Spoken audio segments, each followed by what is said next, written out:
first time the Alpha King saw the monster, it was chained beneath the royal court, with silver hooks buried through its shoulders and a muzzle forged from moonsteel locked around its jaws.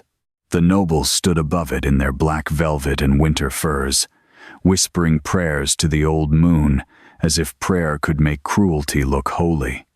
Blood steamed on the stone floor. Torches hissed against the cold, and in the center of the hall, beneath the banners of the crown of ash, the beast trembled, as though it understood every word spoken against it. "There it is," Lord Vere of the Royal Council declared, lifting his jeweled hand toward the creature. "The forest butcher. The curse that has devoured our villages, the thing your king swore to kill." The court roared for execution. Wolves snarled from the balconies. Steel rang as guards drew their blades. But Alpha King Kael Draven did not move. He stood at the foot of his throne, one hand resting on the hilt of his black sword, his golden eyes fixed on the monster's face. The beast was enormous, half wolf and half nightmare, its fur dark as burned pine, its ribs heaving beneath scarred hide. Its claws had gouged lines into the stone. Its eyes glowed with a sickly silver light, wild and hungry, full of something ancient that should never have been born. Yet when Kael stepped closer, the monster stopped growling. The hall fell silent. The beast looked at him, and for one impossible breath, its eyes changed. Not fully, not enough for the court to see, but enough for Kael. Beneath the silver glow, beneath the curse, beneath the shape of a thing everyone feared, he saw terror, human terror, a girl's terror. Then the eastern windows burned gold with sunrise, and the monster began to scream. The scream tore through the court, like a blade dragged across bone. Nobles stumbled backward. Wolves flattened their ears. The chain snapped tight as the beast convulsed, its spine bending, claws scraping, black fur receding in violent shudders, as if the moon itself were being ripped from its body. Kael took one step forward, before he knew he had moved. "Hold your ground," Lord Vere barked, though his own face had gone pale. "Do not let it loose."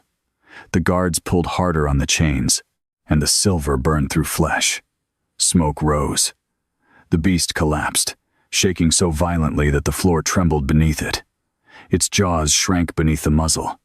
Its claws curled into bloodied fingers. Its fur melted into long black hair tangled with leaves, mud, and frost.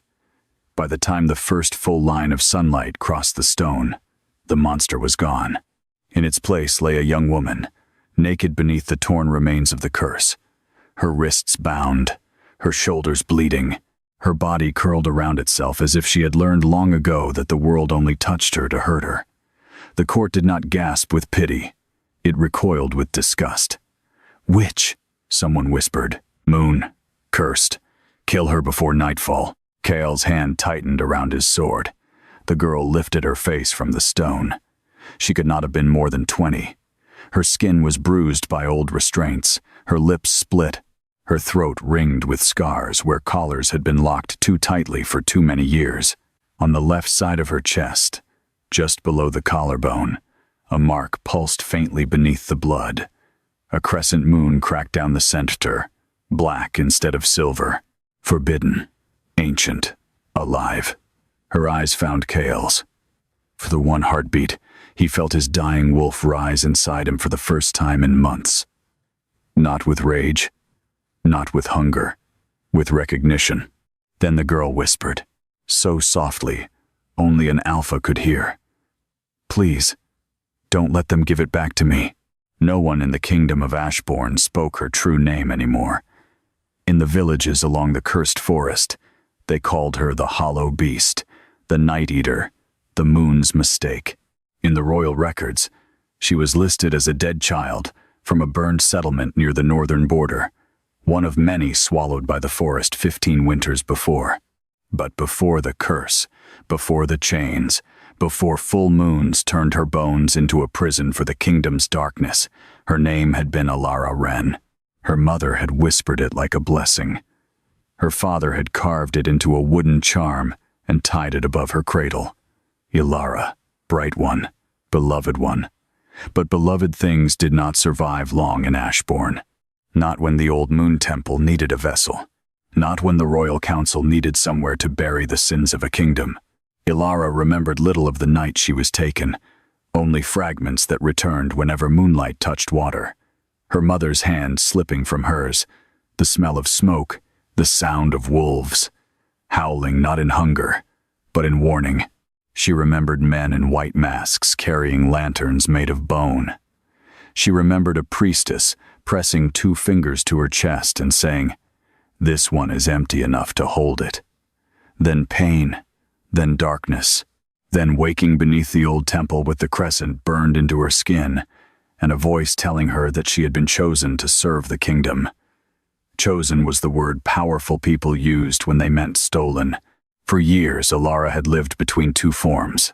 By day, she was kept in a stone cell beneath the abandoned moon temple, fed scraps, washed with freezing water, and visited only by healers who never met her eyes.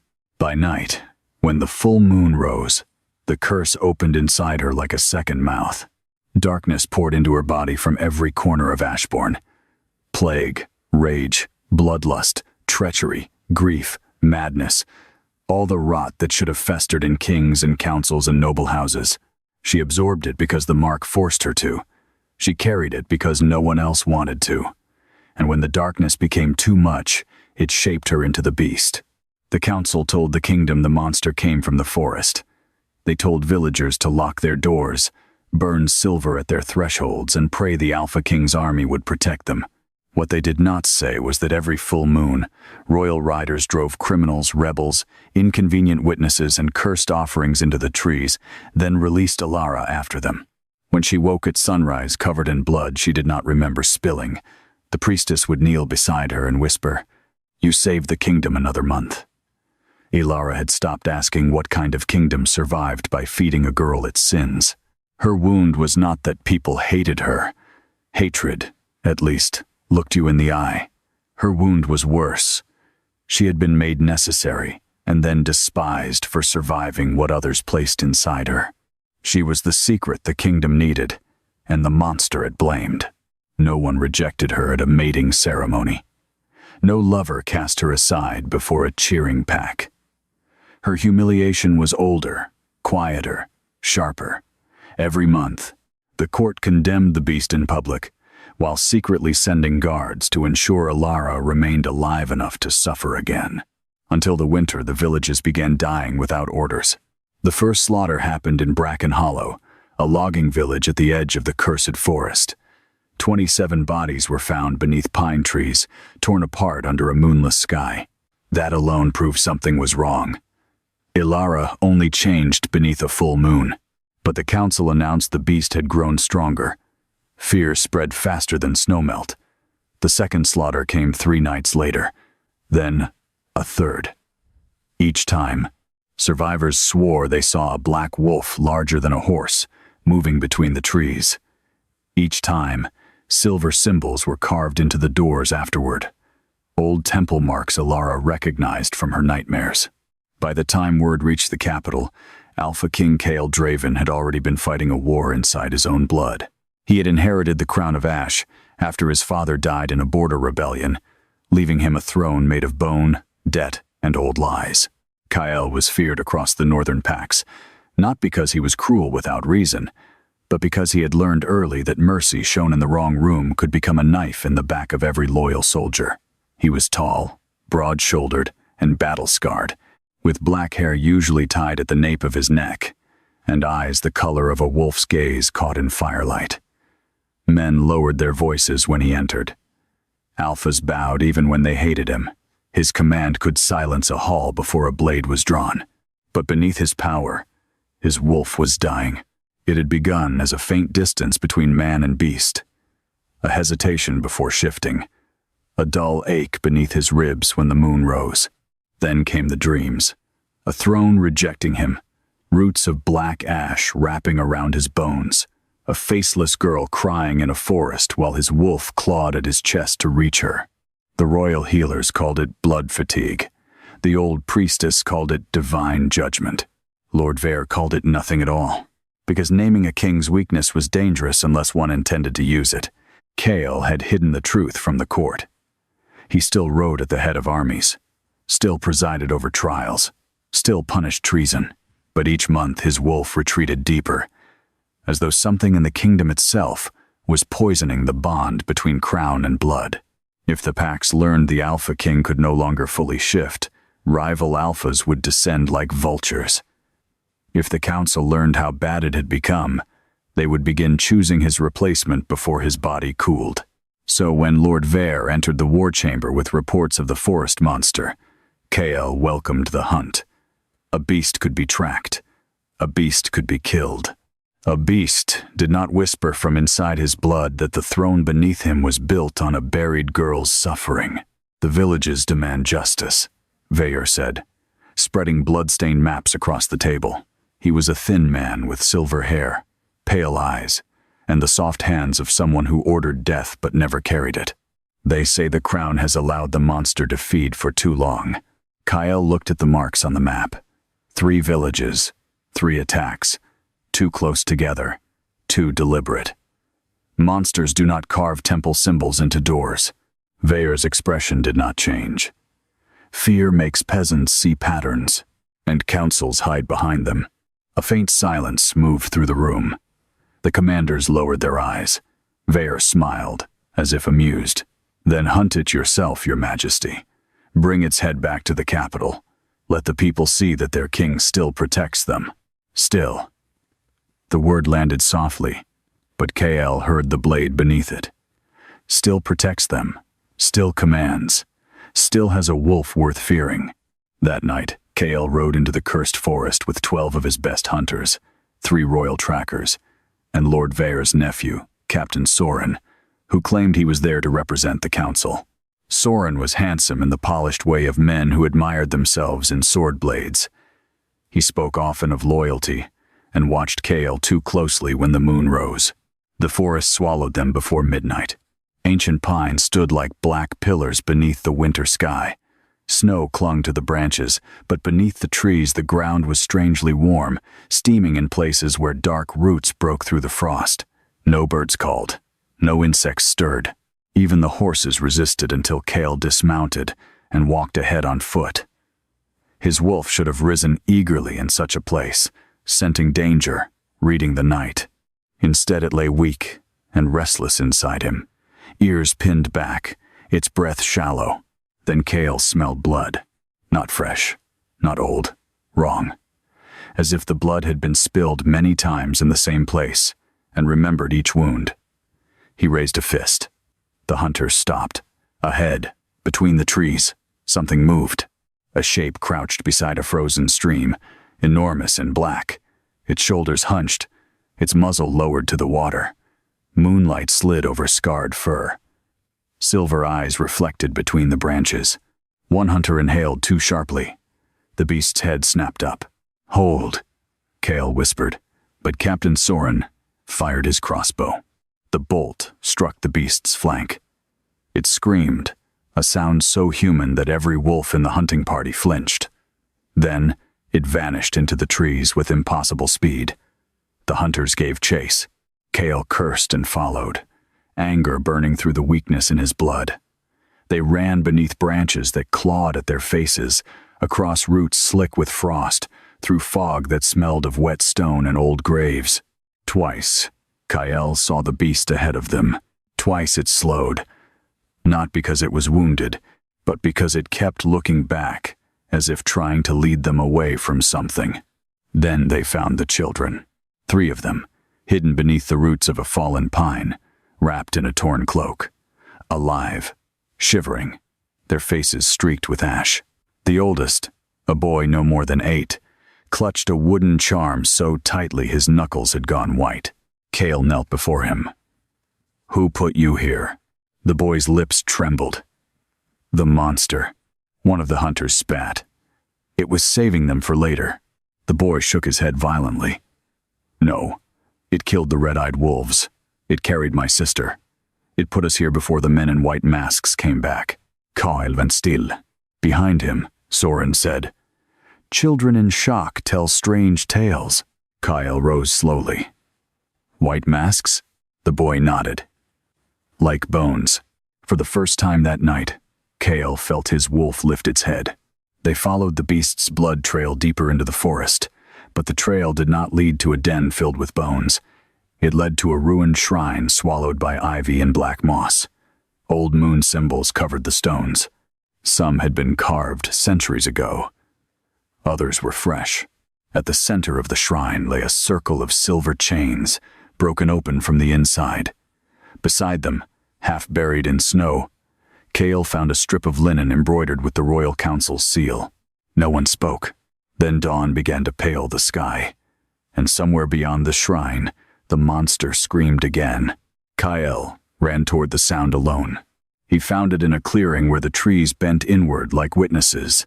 The beast lay on its side, clawing at the earth, the crossbow bolt still lodged in its flank. Its body shuddered beneath the first touch of sunlight. Kale drew his sword, but not to strike. He approached carefully, every instinct warning him that the creature was dangerous, every buried part of him whispering that danger was not the whole truth. The beast saw him and tried to crawl away. That stopped him more surely than an attack would have. Easy, Kyle said, though he had not spoken gently to anyone in years. I am not here to hurt you. The beast's lips peeled back from bloodied teeth. Its growl shook the clearing, but its eyes were changing again, silver flickering, darkening, breaking apart into something human. Ktegel watched in horror as the transformation took her. Bones shifted, fur receded, claws split and softened. The monstrous body folded inward until a young woman lay curled in the snow, gasping as if every breath had to be stolen from death. The sword lowered in his hand. She was thin, bruised and trembling, with black hair tangled around her face and a silver bolt buried in her side. The mark on her chest pulsed weakly. Kale recognized the cracked crescent from forbidden histories locked beneath the palace library. A vessel mark, a darkness bearer, a curse outlawed after the first moon temples fell. Her eyes opened. They were gray, almost colorless in the dawn. When she saw the sword, she did not beg for her life. She only whispered, "Did I kill them?" Kyle's throat tightened. "Who?" "The children." "No." Her face broke so suddenly it was worse than weeping. Relief passed through her like pain. She closed her eyes and pressed one shaking hand over the mark on her chest. "Then, chain me before sunset." Kale stared at her. "Why?" "Because it comes back when the light leaves." Her voice was rough, unused, like someone who had spent years speaking only to stone. "And if it finds too much darkness inside me." She opened her eyes again. "I won't know who I'm killing." Branches snapped behind them. Soren and the hunters entered the clearing with weapons raised. "There," Soren shouted. "The beast." The girl flinched so hard, she tore the wound in her side wider. Blood spread across the snow. Kale stepped between her and the crossbows. The clearing went silent. Soren's eyes narrowed. "Your Majesty?" Kale did not look away from the hunters. "Lower your weapons. That thing slaughtered villages. That thing saved 3 children last night." A murmur passed through the men. Soren's mouth tightened. "With respect, my king, we have orders from the council to destroy the monster on sight." Kale turned his head slowly. "You take orders from the council while standing in front of your king?" Color rose in Soren's face. One by one, the hunters lowered their bows. Behind Kale, the girl whispered, "You should not have done that." He glanced back. "Protected you?" "Been seen protecting me." Something in her voice told him she understood courts better than a forest prisoner should. Before he could answer, her body went slack. The cold, the wound, and the transformation took her. Kale caught her before she hit the snow. The moment his hand touched her skin, his dying wolf surged awake with a force that nearly drove him to his knees. Mate. The word did not come from his mind. It came from bone, blood, breath, beast. It roared through him so violently that the forest seemed to tilt. His wolf clawed upward, no longer weak, no longer distant, but desperate, furious, alive. Kyle's arms tightened around the unconscious girl. The scent of her was buried beneath blood, curse, smoke, and winter. But beneath all of it was something his soul recognized. Rain on ash, moonlight on black water, a home he had never been allowed to find. No, his jaw clenched. Not this, not her, not a cursed girl who turned into the kingdom's nightmare, not when his throne was cracking, not when the council waited for one mistake, not when a prophecy, spoken over his cradle by a dying oracle, had warned that the woman who woke his wolf would also bring ruin to his crown. Soren watched him too closely. "Your Majesty," he said softly, "shall I bind her?" Kael lifted the girl into his arms. "No," he said, and somewhere deep beneath the forest, something ancient heard him choose her first. The ride back to the capital should have taken half a day. It took nearly 2, because the forest did not want to release them. Paths shifted. Trees leaned across trails that had been clear moments before. Wolves, with red eyes, watched from ridges but did not attack. Twice, Kael woke from brief, uneasy sleep to find Alara standing barefoot at the edge of camp, eyes open but unseeing, whispering in a language older than the pack's. Each time, the cracked moon mark glowed beneath her torn cloak. Each time, his wolf pressed against his ribs, not in fear of her, but in fear for her. She spoke little when conscious. She accepted water only after watching him drink first. She refused meat until he ordered everyone else away and left bread beside her without command. She never asked where they were taking her. That unsettled him most. Prisoners demanded answers. Innocents protested. Alara behaved like someone for whom captivity was not a possibility, but a familiar room. On the second night, while the hunters slept and Soren pretended to, Kael found her sitting beneath a dead cedar, staring at the moonless sky. "You should be resting," he said. "You should have killed me in the clearing." He stood beside her, looking out into the dark. "I do not take execution advice from wounded strangers. I am not a stranger to your kingdom." "No," he said quietly. "I am beginning to understand that." Her fingers tightened around the blanket he had given her. "Then you know what I am. I know what they made you carry." Her face turned toward him sharply. For the first time, anger burned through the exhaustion. "Do not soften it. Soft words are how they keep the knife clean." Kael studied her in the firelight.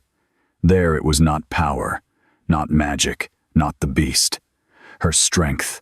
A girl who had been broken open every month and still had enough pride to reject pity. "You are right," he said. "Tell me the hard words." She looked away. For a long moment, he thought she would refuse. Then she spoke in a voice so low the sleeping men could not hear. "The curse takes darkness from the kingdom and puts it in me. Not all of it. Enough to keep the noble houses clean. Enough to keep madness from bloodlines that should have ended. Enough to keep treason from showing on the faces of men who smile beside your throne." Her eyes flicked to Soren's sleeping shape. "Every full moon, they open the mark. I become what the kingdom refuses to confess." Kael felt cold spread through him. Who is they? The old moon temple. The council. The healers who pretend not to know.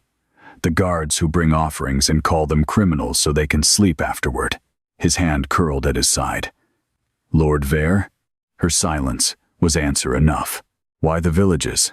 he asked. "Why now? I did not kill them." She said it quickly, then swallowed as though she hated how much she needed him to believe her. "At least, I do not think I did. The beast remembers in pieces. Blood, running, red eyes, white masks, children crying. Sometimes I wake with bodies near me and no memory of how they died." Her voice thinned, but those villages were wrong. I could feel it. The darkness was outside me. Kael crouched before her. She stiffened, but did not move away. "What does that mean?" "It means someone is pulling pieces of the curse out before the full moon." Her gaze met his. "Someone is teaching the darkness to walk without me." The fire cracked between them. Beyond the trees, a wolf howled once and fell silent. Kael thought of the dying bond inside his chest, the throne rejecting his blood, the council growing bolder, The prophecy he had spent his life trying to outrun. The woman before him with a kingdom's sin carved into her skin. "What is your name?" he asked. She looked startled, as if no one had asked her that in years. "Ilara," she said at last. "Ilara Wren." The name moved through him like a key turning in a lock.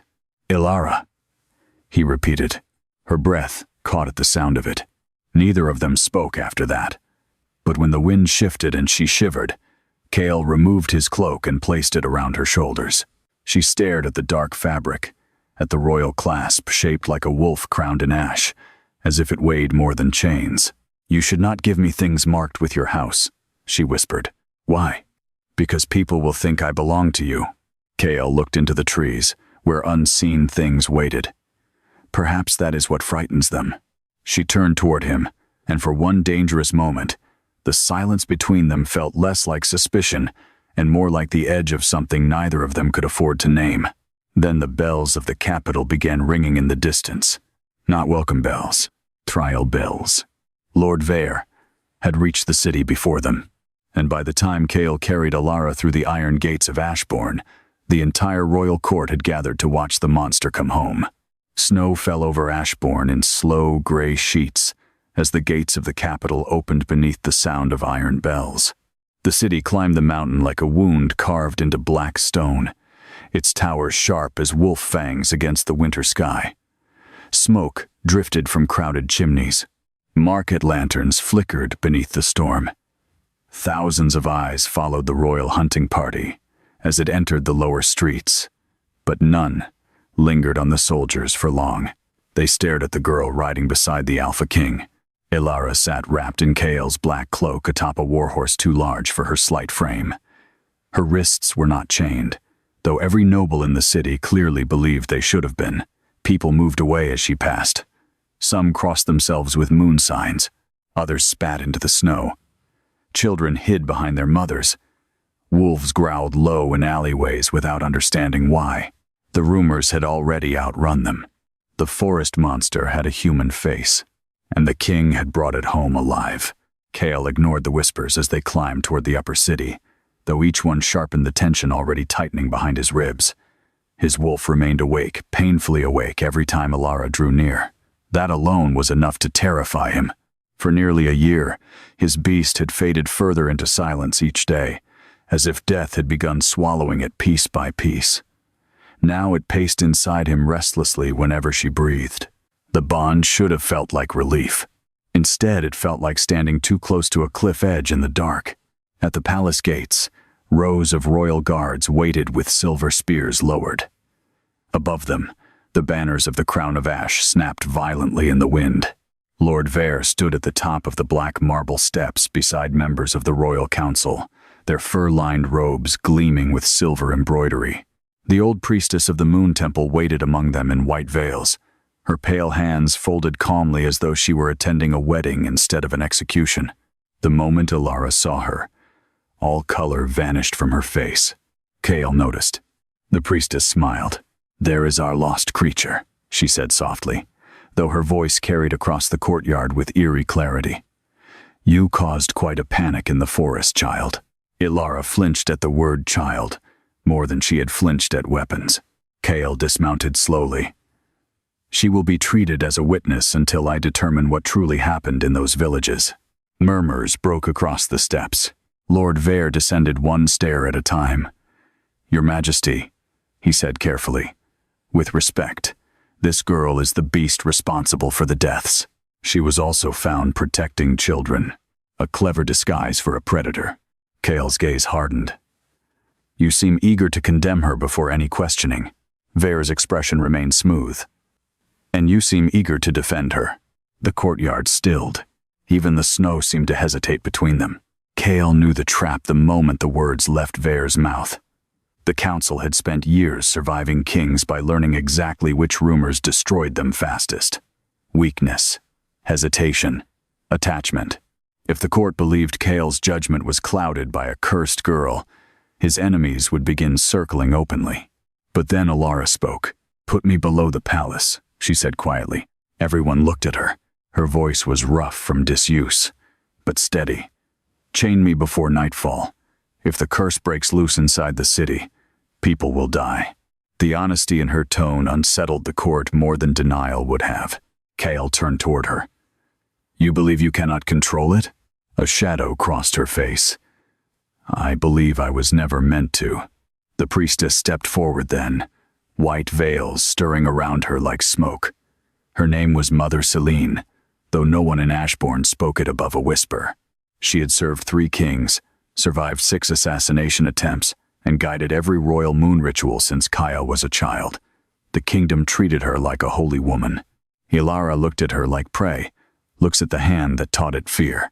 "My king," Celine said gently. "The girl speaks wisely. The curse worsens each cycle. We should return her to the temple before another tragedy occurs." Ilara's breathing changed. Small, quick, panicked. Kyle saw her fingers digging into the cloak wrapped around her shoulders hard enough to tremble. "No," she whispered before she could stop herself. The entire courtyard heard it. Celine tilted her head almost sympathetically. "You are frightened, child. Understandably so. But the temple exists to help carry your burden." Kyle watched Ilara's face carefully. Not once did she look at the priestess with trust. Only terror. That was enough. "She stays under royal protection," Kale said. The silence afterward felt dangerous. Vare's eyes narrowed slightly.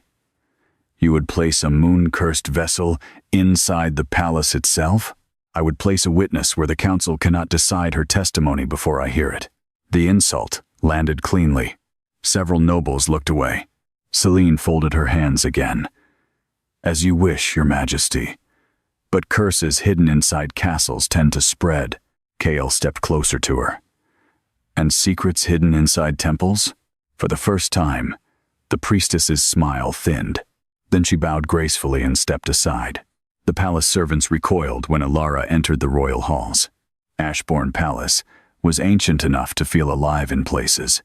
Black stone corridors curved beneath vaulted ceilings, painted with silver moons and battle scenes from the first Alpha Wars.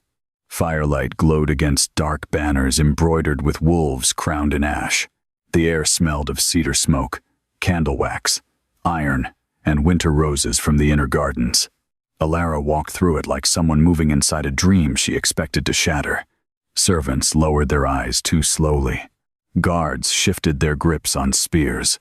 Some stared openly at the scars around her throat. Others watched the cracked crescent mark beneath her collarbone with poorly hidden revulsion. No one offered her kindness, but no one dared touch her while Kyle walked beside her. That frightened them more.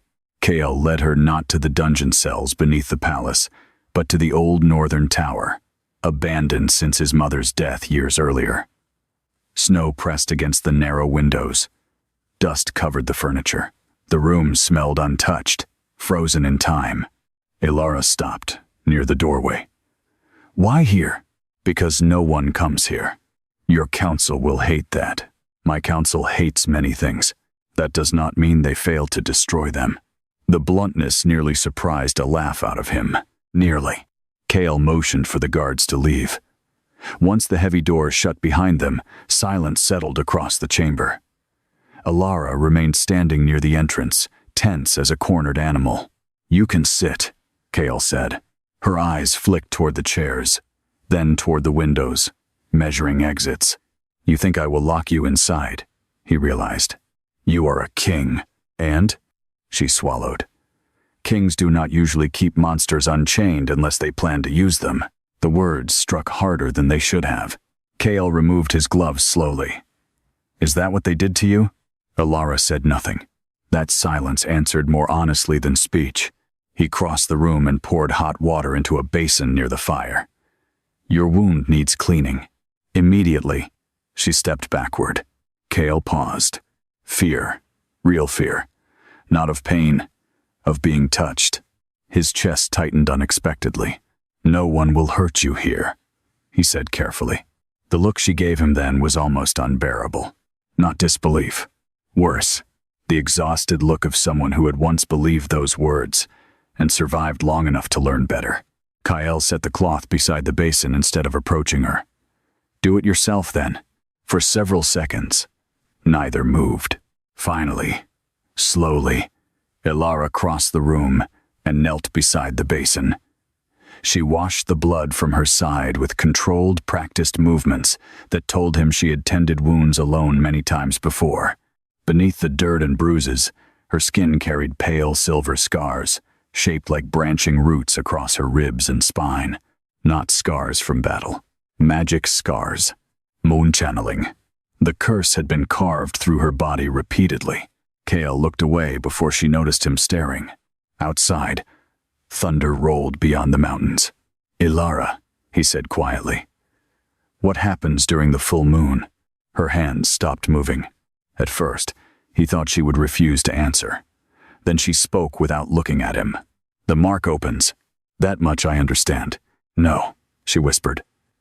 "You don't." The fire crackled softly between them. "When the moon rises," she continued, "I can feel everything buried inside the kingdom. Rage, cruelty, murder, grief. It pours into me until I cannot separate myself from it anymore." Her fingers tightened against the cloth in her hands. "At first, I still knew who I was afterward. I remembered names, faces, small things." She looked down at the water stained pink with blood. "Now there are nights I wake and cannot remember if the screaming belonged to me or someone else." Kyle remained silent.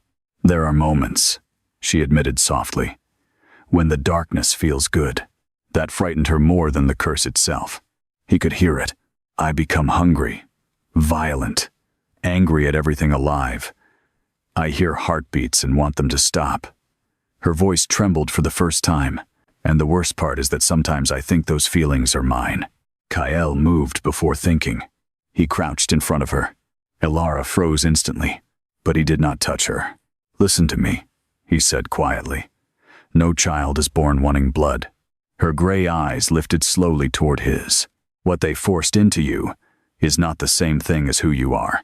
For a moment, the room became unbearably still. Something flickered across her face then. Not hope. She had lived too long without it for that. Recognition. As if no one had ever separated the monster from the girl before. The bond between them tightened so suddenly that Kale felt it beneath his skin. Mate. The word echoed again inside his blood. Dangerous. Impossible. Real. Ilara looked away first. "You should stop looking at me like that," she whispered. Kale frowned slightly. "Like what?" "Like you pity me." His expression darkened. "I do not pity you." "Then that is worse." Before he could answer, heavy knocking thundered against the chamber doors. A guard entered hurriedly and bowed. "Your Majesty, the council demands immediate assembly in the throne hall." "Of course they do," Kale muttered. The guard hesitated before glancing uneasily toward Ilara. "They also request the girl's presence." Kale rose slowly. Ilara's face had gone pale again. "They know," she said softly. "What?" "That sunrise changed me." Her fingers drifted unconsciously toward the cracked moon mark. "Usually it takes hours before I can hold a human shape." Fear sharpened her voice. "They are going to test the curse." Kale's eyes hardened instantly. "No one touches you without my order." But when he offered his hand to help her stand, Ilara stared at it like a blade. Not because she feared him, because she wanted to believe him. And that terrified her more. The throne hall filled before sunset. Word spread quickly through Ashborne whenever blood or scandal approached the crown. Nobles packed the upper balconies draped in silver and black. Rival alphas stood near the columns watching for weakness in the king's posture. Priestesses lit moon candles along the walls until pale fire danced across the stone chamber like restless spirits. At the center of the hall stood the ancient judgment circle. A ring of silver symbols hammered directly into the black floor centuries ago to expose forbidden magic. Ilara stopped walking the moment she saw it. Kale noticed immediately. "What does that circle do?" he asked quietly. Her voice barely rose above a whisper. "It forces the curse to surface." Rage moved through him so quickly, it almost startled him. The council already knew. This had been planned before he returned. Lord Vare rose from his seat near the throne as Kale entered. "Your Majesty," he said smoothly, "for the safety of the kingdom, We must confirm whether the creature truly stands under control. She is wounded, and if the curse spreads before the next full moon, the court murmured uneasily. Fear was easy to cultivate in Ashborne. Fear made people obedient. Kale stepped onto the dais. This hearing will remain civil. Veer bowed slightly. Naturally. Liar. Kale could smell it. Alara remained near the entrance beneath the stare of hundreds of watching eyes. She looked small against the massive throne hall, wrapped in dark fabric that still carried the king's scent and crest. Some nobles noticed that too. He saw the whispers begin instantly. Dangerous whispers. The old priestess Celine approached the judgment circle, carrying a silver staff carved with moon runes. "Alara Wren," she said gently. "Step forward." Alara did not move. The hall grew colder. Kale descended from the throne platform. If this test harms her, Celine's pale gaze met his. "If the curse cannot survive moonlight, Your Majesty, then surely it has nothing to hide." That was not the point. Kale knew it. So did Alara. The point was humiliation, exposure, fear. They wanted the court to see the monster before the king could humanize her. Alara finally stepped toward the circle on trembling legs. Not because she trusted them, because she had spent too many years learning resistance, only made the chains tighter. The silver symbols ignited beneath her feet. Instantly, the mark on her chest burned black. Alara gasped sharply. The court leaned forward. Kale's wolf snarled inside him. Silver light spread through the circle like roots beneath ice. Alara's body stiffened violently as dark veins climbed her throat. The torches flickered. Wolves throughout the hall began growling low and anxious. Then, the whispers started. Not from the crowd, from the circle itself. Ancien voix. Crying, screaming, praying. Alara clutched her head. "Stop," Kale said sharply. Celine ignored him. "Observe carefully," the priestess announced to the court. "This is the burden carried by forbidden vessels." The silver brightened. Alara dropped to one knee. Kyle moved immediately toward her, and the circle exploded with black moonlight. The entire hall shook. Nobles screamed. The silver symbols cracked apart as a wave of darkness burst outward like a living storm. Every torch extinguished at once. Wolves howled in panic. The windows shattered inward beneath a scream that did not sound entirely human. At the center of the ruined circle, Alara lifted her head. Her eyes glowed silver. Shadow spread behind her across the floor like enormous claws, and every wolf in the throne hall lowered itself instinctively in submission. Not to the king, to her. The court stared in frozen horror. Kale's heart slammed against his ribs, because for one impossible moment, hidden beneath the monster, hidden beneath the curse, hidden beneath years of chains and suffering, something ancient looked back through Alara's eyes, something royal. And somewhere high above the palace, the moon appeared through storm clouds hours before nightfall. The throne hall remained frozen, long after the darkness vanished. No one moved. No one breathed. The shattered remains of the judgment circle smoked across the black stone floor while silver dust drifted through the air like ash after a fire. Nobles clung to the balcony rails in terrified silence.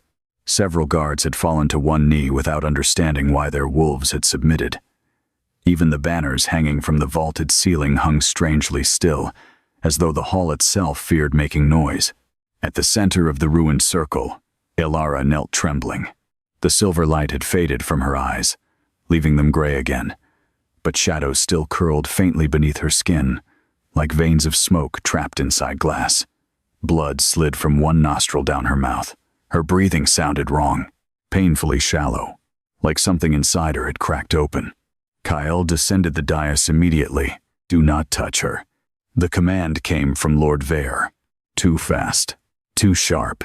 Kale stopped halfway toward Alara and slowly turned. Veer had risen from his seat near the throne, his face pale beneath the torchlight. Fear showed there now despite his efforts to hide it. Not fear of the monster, fear of what the court had just witnessed. Every wolf had bowed, not to power, not to violence.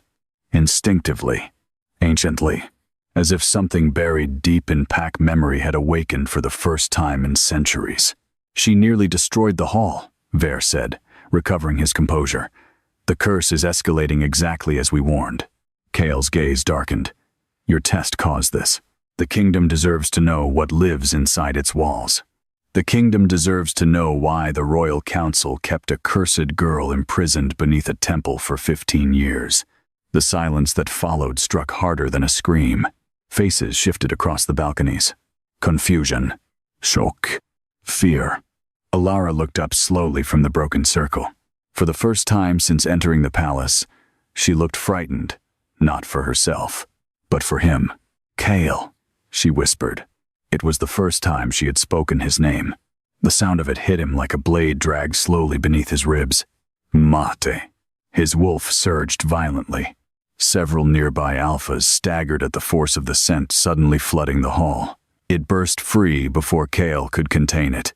Cedar smoke, winter steel, storm fire, and something deeper, older, unmistakable. The scent of a mating bond, awakening. The court realized it instantly. Gasps erupted across the chamber. Celine's eyes widened for the first time all evening, and Lord Ver went perfectly still. No, not still. Calculating. Kael understood the danger immediately. A king bound to a moon-cursed vessel. A ruler emotionally compromised by forbidden magic. A throne already weakened by rumors of his failing wolf. If the court believed the curse controlled him, civil war would spread through the northern packs before the next snowfall. "Alara Wren," Ver said carefully. "Step away from the king." Alara flinched. Not because of the order, because she expected Kael to obey it. Kael looked at her, saw the exhaustion carved into her body, saw the blood on her mouth, saw the terror she hid beneath silence every time the court looked at her like a weapon instead of a person. Then he looked at the nobles watching from above, and for one dangerous heartbeat, he considered drawing his sword against every single one of them. Instead, he walked directly into the shattered remains of the circle. The silver beneath his boots hissed. Gasps rippled through the hall. The judgment circle was designed to expose forbidden magic. Entering it willingly beside a cursed vessel was madness.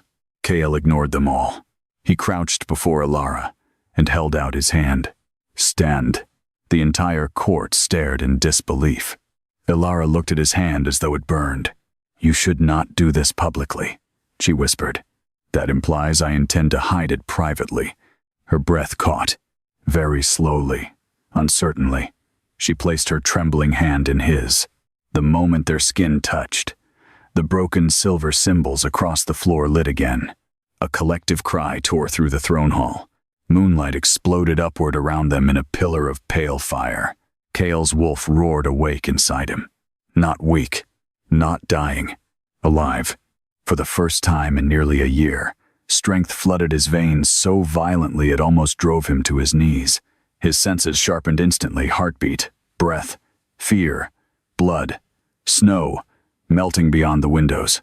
He felt the bond between man and beast reconnect with terrifying force. The court saw it happen, saw the king straighten, saw color return to his face, saw power blaze across the alpha bond rippling through the hall, and every noble understood the same horrifying truth at once. The cursed girl had not weakened the king. She had healed him. Kael stared at Alara in shock. She looked equally stunned. She swallowed hard. That should not happen. Celine stepped forward slowly, her white robes trailing across the floor like ghost smoke. "Impossible." Kael's eyes narrowed. "You sound frightened, priestess." Celine did not answer immediately, because she was frightened. Not of Alara alone, of what Alara represented. Ancient histories whispered of moon vessels centuries ago, before the first Alpha dynasties unified the northern kingdoms. Women capable of carrying corruption away from the land itself. Women tied not to thrones, but to the old moon goddess whose temples had been destroyed after the rise of royal bloodlines. Most were executed. The survivors vanished. But one prophecy had remained buried beneath the old temple libraries. When the kingdom rots from within, The Hollow Queen shall rise, bearing the darkness they buried beneath her skin. Wolves will kneel before the cursed crown, and the king bound to her blood will either save the realm or burn beside it. Selene knew the prophecy. So did Vare, and judging by the sudden terror in their faces, they realized the prophecy might already be unfolding. Ilara Wren, Vare said sharply, regaining control of his voice. By authority of the Royal Council, you are hereby confined pending investigation into charges of forbidden sorcery, treasonous corruption, and mass murder. Kael rose slowly to his feet beside her. You presume authority that belongs to the throne. The throne does not stand above ancient law. Kael's expression hardened. Ancient law also forbids the forced creation of moon vessels. Shall we discuss which laws the council values selectively? Whispers erupted again. Ilara looked between them in growing alarm. This was becoming dangerous, too quickly. Not because of her. Because Kael was exposing fractures the kingdom had hidden for generations. Vare understood it too, which meant he would escalate. And he did. Then, perhaps. Vare said softly, the court should discuss why the Alpha King's wolf suddenly recovered the moment he touched a cursed girl. The room went still. Kael's heartbeat slowed dangerously. There it was. The true attack. Not against Ilara. Against the throne. Several rival alphas exchanged glances, instantly. Rumors of Kael's weakening wolf had existed for months beneath court whispers. Nothing proven, nothing public. Until now. If the king's strength depends on forbidden magic, Vare continued, the stability of Ashborne itself may already be compromised. You tread close to treason, Kael said quietly, and you tread close to corruption. The words cracked across the hall like ice breaking over deep water. Ilara saw it then. The real battlefield. Not the curse. Not the monster. Power. The council feared losing control of the kingdom more than they feared darkness itself. And now Kael stood too close to the one thing capable of exposing them. Suddenly, Ilara understood why the villages had burned. Someone needed the kingdom terrified enough to accept whatever came next. A new king. A pour. A war. Or all three. Her chest tightened sharply. The mark. Pain exploded beneath her ribs. Ilara gasped violently and doubled over. Kael caught her instantly. The cracked crescent on her chest glowed black beneath the torn fabric. Not silver. Black. Wrong. Selene's face changed immediately. Fear. Real fear. Ilara, the priestess said sharply. What did you absorb in the forest? Ilara's breathing turned ragged. I don't know. Answer me. I said I don't know. The torches flickered wildly. Shadows spread across the floor beneath her feet. Kael felt cold rush through the hall. His wolf snarled.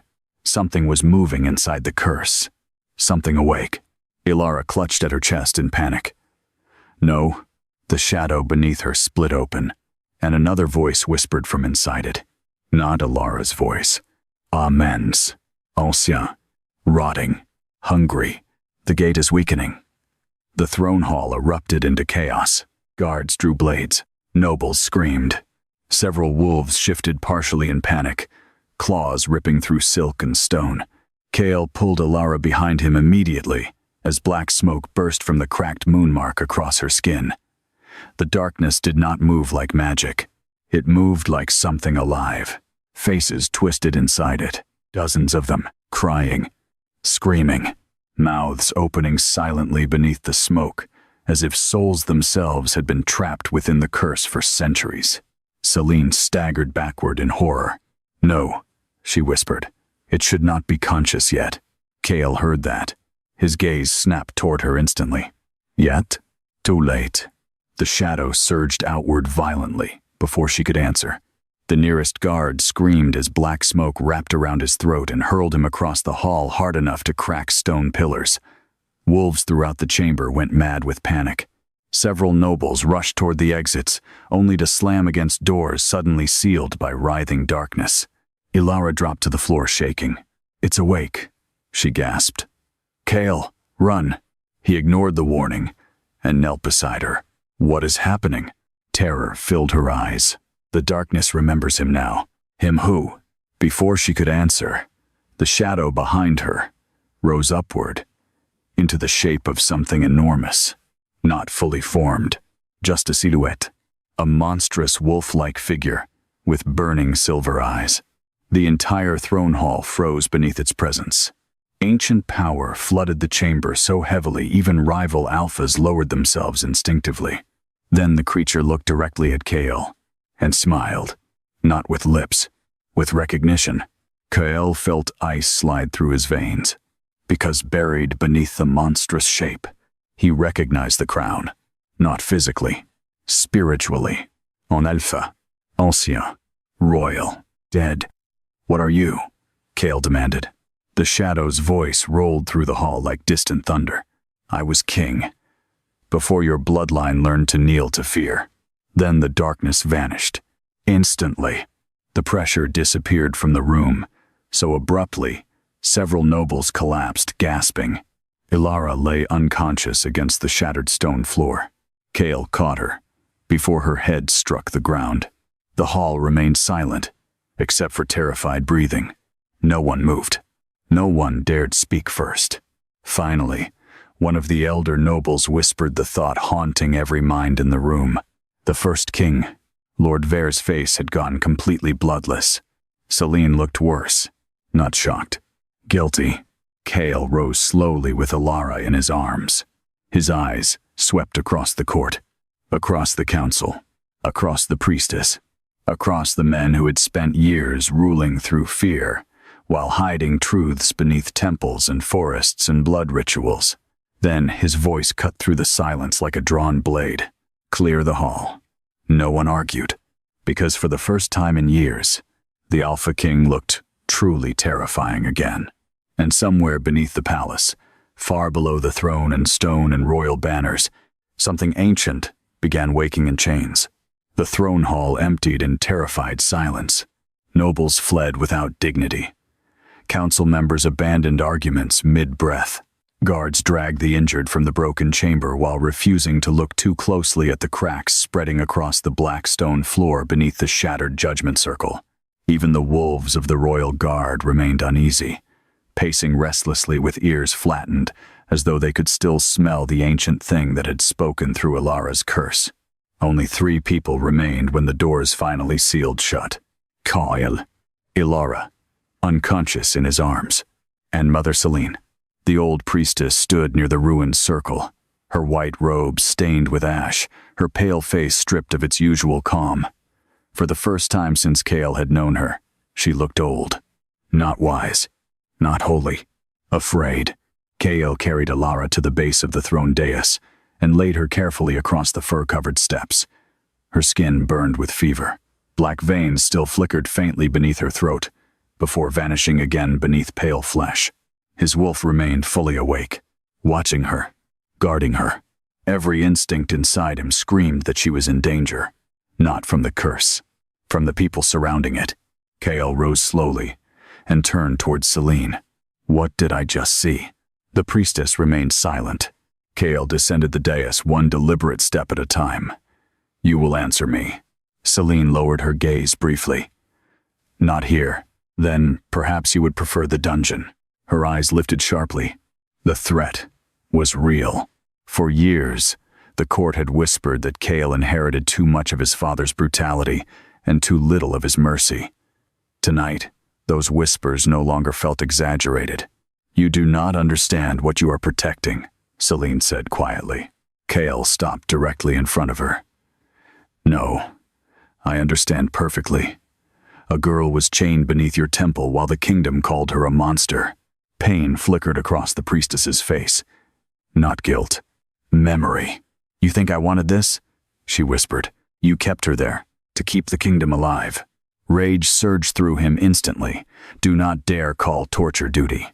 Selene closed her eyes briefly.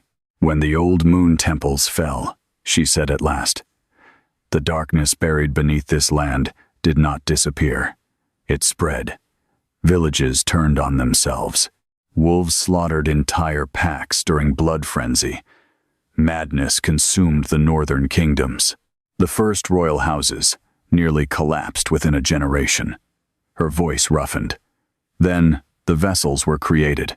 Kyle's jaw tightened. Children. Yes. The word echoed through the empty throne hall, like a confession. Girls capable of carrying corruption into themselves before it poisoned the realm entirely. Most died within months. Celine looked toward Ilara, unconscious near the throne. She survived. Kyle's stomach turned cold. Not because of the cruelty, because of the scale. How many? The priestess hesitated. How many? He repeated. Hundreds, she whispered. The silence afterward felt monstrous. Kal stared at her, at the woman who had stood beside kings his entire life, who had blessed armies, who had crowned rulers, who had spoken of sacrifice while feeding children to ancient darkness beneath the kingdom. You buried this beneath holy rituals, he said softly. We buried it beneath survival. No, Kale said. You buried it beneath convenience. Celine's composure cracked then. You think I do not hear them? She demanded suddenly. Every full moon, every child we failed, every vessel who screamed for their mother while the darkness consumed them. Tears filled her pale eyes. But Kale felt no comfort in them. I was 19 when they brought me the first cursed girl. 19. They told me the kingdom would die if I refused. They told me one life weighed less than thousands. Her voice broke. And after the first one died, they brought another. Kale looked away before his anger became something irreversible. Outside the shattered windows, thunder rolled across the mountains. Ilara stirred weakly near the throne. Immediately, Kale crossed back to her side. Her body trembled violently beneath the furs. Sweat dampened her dark hair despite the winter cold. She looked exhausted beyond human endurance, as though something inside her had spent years devouring pieces she could never reclaim. The mark on her chest glowed faintly. Not silver, black. Kale touched the edge of the cracked crescent carefully. Instantly, pain slammed through his mind. Visions exploded behind his eyes. Blood. A child screaming beneath moonlight. Stone chambers beneath the earth. Hands forcing black smoke into a small body while priestesses prayed. Then, another image struck harder than the rest. A throne beneath the palace. Ossia, buried, wrapped in roots of black ash. And beneath it, something breathing. Kyle jerked his hand away sharply. Ilara gasped awake at the same moment. Her gray eyes flew open in panic. Don't let him see you. Kale frowned. Who? But her gaze was unfocused, half trapped in memory. The king beneath the roots, she whispered. He's waking up. Selena Ventpala. Kyle saw it instantly. You know exactly what she means. The priestess did not answer quickly enough. That was answer enough. Kale rose slowly. Start talking. Celine looked toward the sealed throne hall doors as though considering escape. There are older things beneath Ashborne than your dynasty, she said at last. Long before the Alpha Kings united the northern packs, this land belonged to another ruler. The first king, Kale said. Celine nodded once. He ruled before written records survived. Some called him the Hollow King, others called him the Wolf of Ash. Her voice lowered carefully. He was not born from royal blood. He became king because wolves obeyed him instinctively. Entire armies bent the knee without battle. Kale remembered the shadow inside Ilara's curse. The crown, the eyes, the terrible familiarity. What happened to him? The priestess's face tightened. He fell in love. Kale blinked once.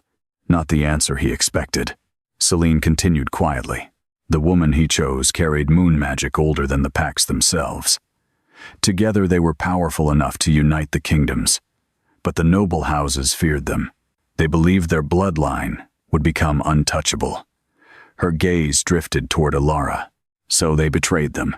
A terrible feeling settled beneath Kale's ribs. They killed her, he said. Celine nodded.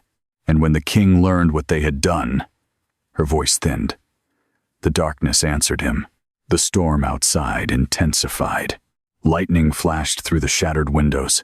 The stories say he slaughtered entire cities, Celine whispered. Not from cruelty, from grief. The moon itself turned against him. Wolves transformed into monsters beneath his command. Rivers blackened with corruption. Her eyes lifted toward Kale. The surviving nobles sealed him beneath the palace, using forbidden rituals. Then they built the royal dynasty over his grave. Kale stared at her in disbelief. And you think he's inside the curse? No, Celine said quietly. Fear slid through him at her tone. I think the curse was designed to keep him asleep. Silence crashed over the throne hall. Kale looked slowly toward Alara, toward the girl who had spent 15 years carrying darkness inside her body while the kingdom blamed her for surviving it. The realization hit him, piece by piece. The vessels were never meant only to absorb corruption.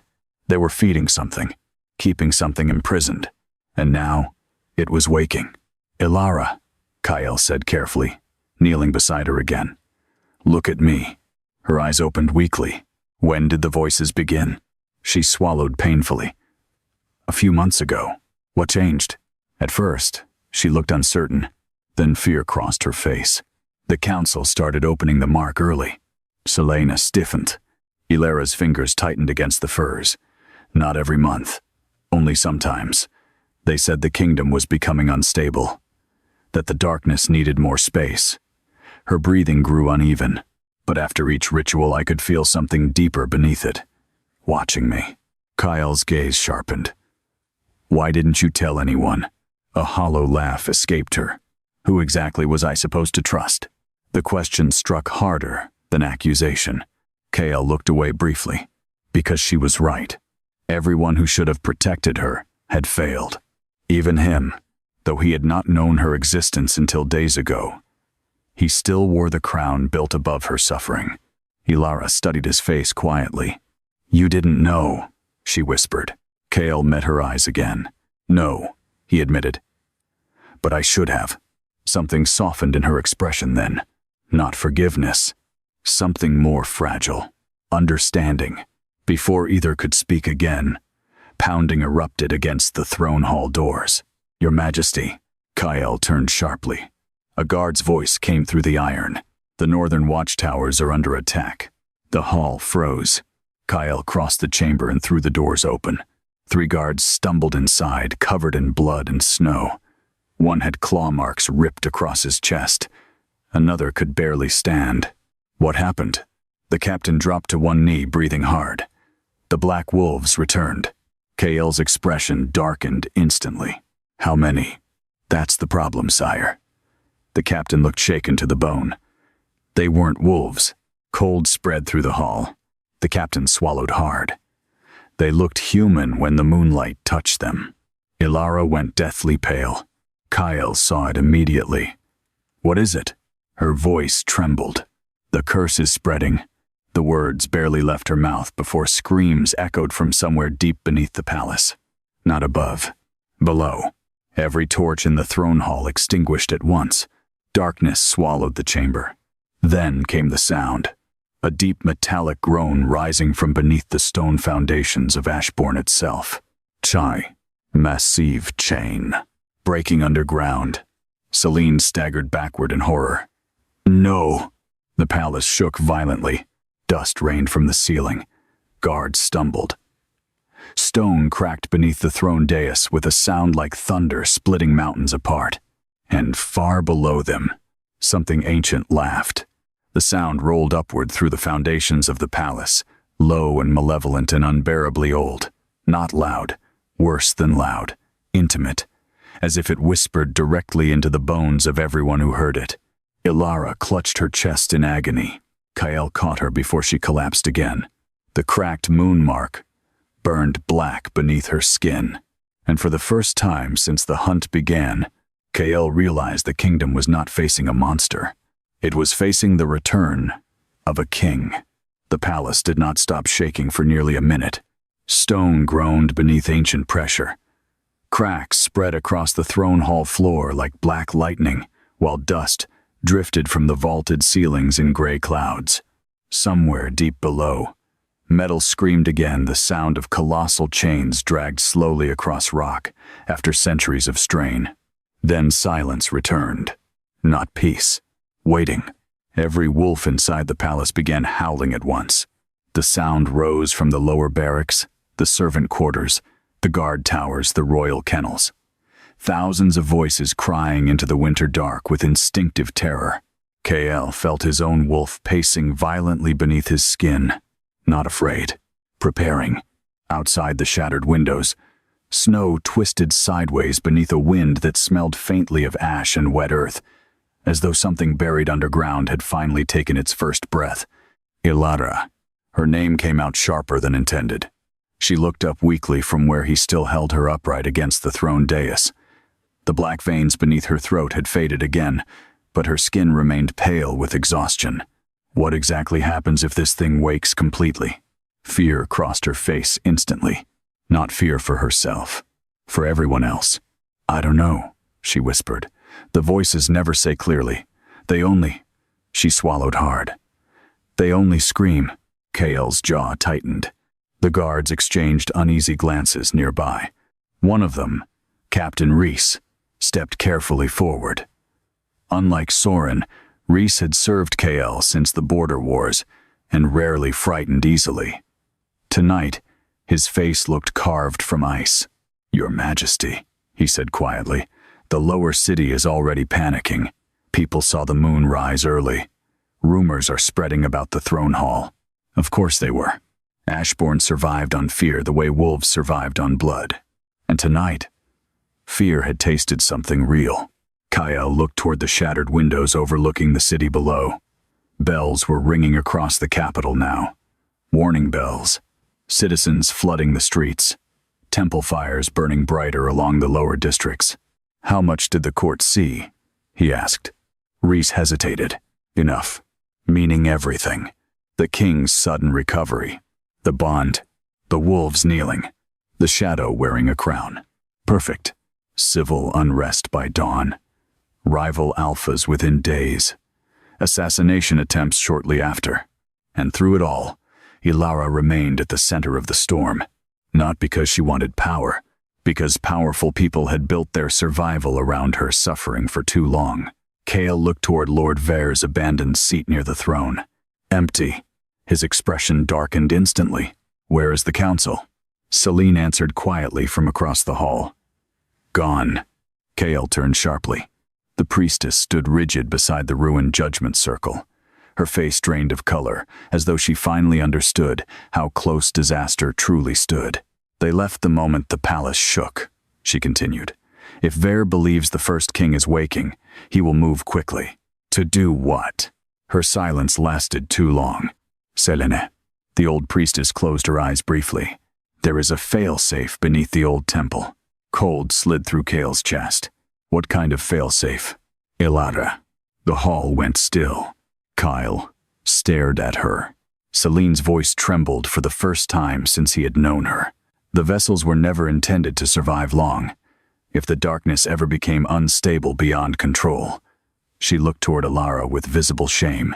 The curse can be sealed permanently by killing its host before the next full moon. The words hit the room like an execution bell. Reese cursed under his breath. Ilara went perfectly still. Not shocked. Not even angry. Just tired. As though some part of her had always known this moment would come eventually. Kale rose slowly to his feet. No. Celine looked at him helplessly. Your Majesty. No. Power rippled through the throne hall at the single word. The old alpha instinct. Comment? Absolute. The guards immediately lowered their eyes. Even Celine flinched. Kale descended the dais one measured step at a time until he stood directly before the priestess. You will tell me everything the council intends. Celine swallowed hard. Vare believes if Ilara dies before the curse fully opens, the first king will remain trapped beneath the palace. And if she lives? The priestess looked toward Ilara. The seal eventually breaks. Silence settled heavily over the hall. Ilara lowered her gaze. There, she whispered softly. That's the real reason they kept me alive. Kyle turned toward her sharply. Not once since entering the palace had she spoken with bitterness about her own suffering. But now something colder moved beneath her voice. They never cared about the villages, or the curse, or the people who died.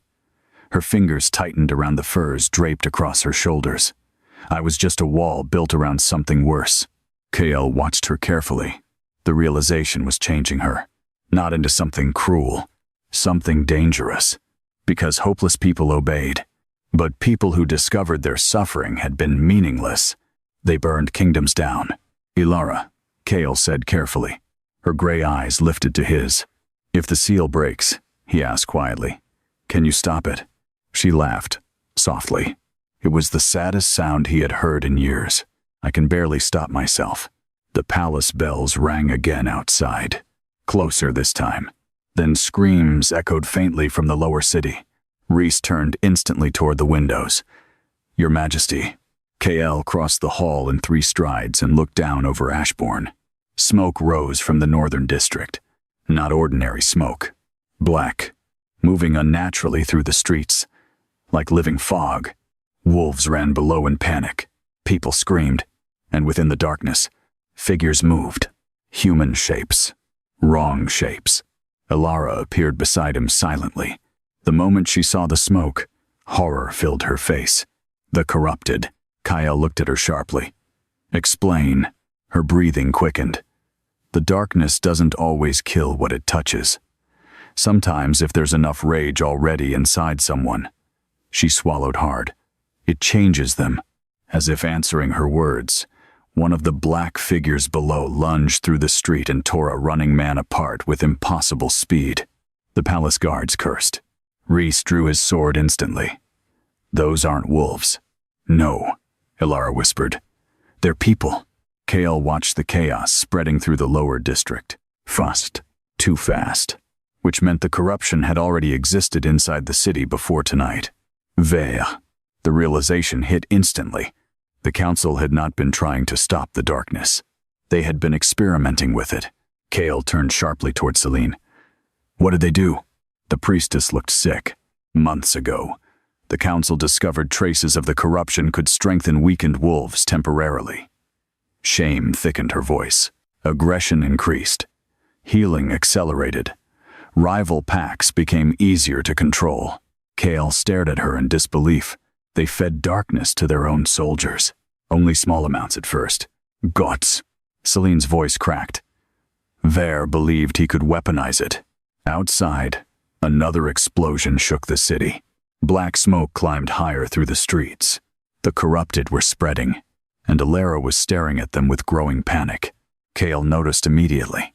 What is it? Her voice trembled. I know them. He frowned. She pointed toward the chaos below. There. At first, he saw nothing unusual. Then, one of the corrupted stumbled briefly into torchlight. A woman, not fully transformed. Black veins crawled across her face while silver foam dripped from her mouth. Her movements jerked unnaturally, caught between human agony and animal violence. Ilara went pale. She worked in the lower temple kitchens. Kael looked at her sharply. She was kind to me. The words hit harder than expected. Not because of tragedy. Because kindness toward Ilara sounded so rare it felt sacred. She used to sneak extra bread into my cell, Ilara whispered. She had a son. Her voice began breaking up. Kael, what if this is my fault? He turned fully toward her. It is not, but the darkness came from me. No, he said sharply. It came through you. Her eyes widened slightly. Kael stepped closer. The difference matters. For one dangerous moment, she looked at him like she might believe him. Then the throne hall doors burst open. Captain Soren entered with nearly 24 armed soldiers behind him, and every blade they carried was silver. The hall went still instantly. Rhys cursed beneath his breath. Kael's expression hardened into something lethal. You arrive armed before your king without permission. Soren bowed stiffly, though his hand never left his sword. Forgive me, your majesty. The council has declared emergency authority under the Old Moon decrees. Rage rolled through the throne hall. Illegal. Ancient emergency powers created during the first corruption wars. Powers allowing the council to override the throne if the kingdom faced supernatural collapse. Kyle descended the dais slowly. You overstep. Soren's jaw tightened. The city is under attack by corrupted civilians. The people demand action. The people demand someone to blame. Silence. Soren's gaze shifted briefly toward Alara. There is still time to contain this. Kyle moved instantly between them. No one touch her. The soldiers behind Soren visibly tensed. Alara watched the scene with growing horror. Not for herself. For what Kale was risking.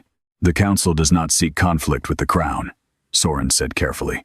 But if the vessel remains alive, the corruption will continue spreading. Kyle's wolf snarled violently beneath his skin. Mate. Threat. Protect. The instinct hit hard enough to make his eyes flash gold. Several soldiers stepped backward immediately.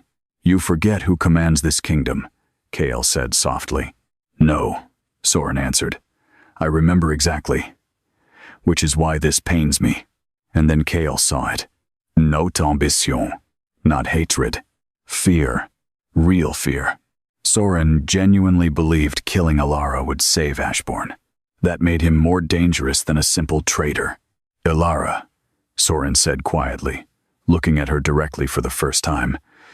If there's any humanity left in you at all, you know what must happen. The throne hall fell silent. Alara stared at him for several long seconds. Then, very softly, I know. Kyle turned sharply toward her. Alara. But she was already looking at the spreading smoke beyond the windows, at the corrupted civilians tearing through the streets below, at the city, beginning to drown beneath the same darkness she had carried alone for 15 years. And for the first time since Kyle met her, he saw surrender in her eyes. Not weakness. Decision. If I die before the full moon, she whispered, the seal holds. No. She looked at him then. Really looked at him. Gray eyes exhausted beyond measure. You don't understand, she said softly. I'm so tired. The word shattered something inside him. Not because she sounded hopeless, because she sounded relieved. Like death no longer frightened her nearly as much as continuing to survive. Kale crossed the distance between them immediately. You do not get to decide this tonight. A faint, broken smile touched her lips. That sounds very kingly of you. And you sound like someone preparing to leave me. The words escaped before he could stop them. The hall went silent. Alara's breath caught. So did his. Mate. The bond surged violently again between them. Zoran saw it. Rhys saw it. Every soldier in the hall saw it.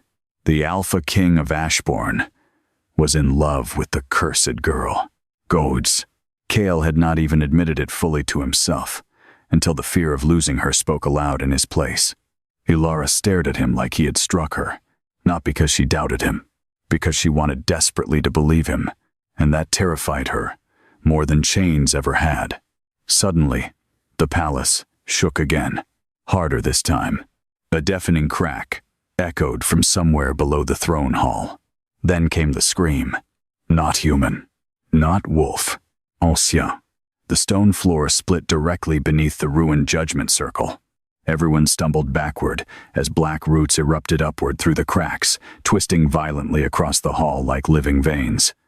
The temperature dropped instantly, and from the darkness below, a massive iron chain burst upward through the floor.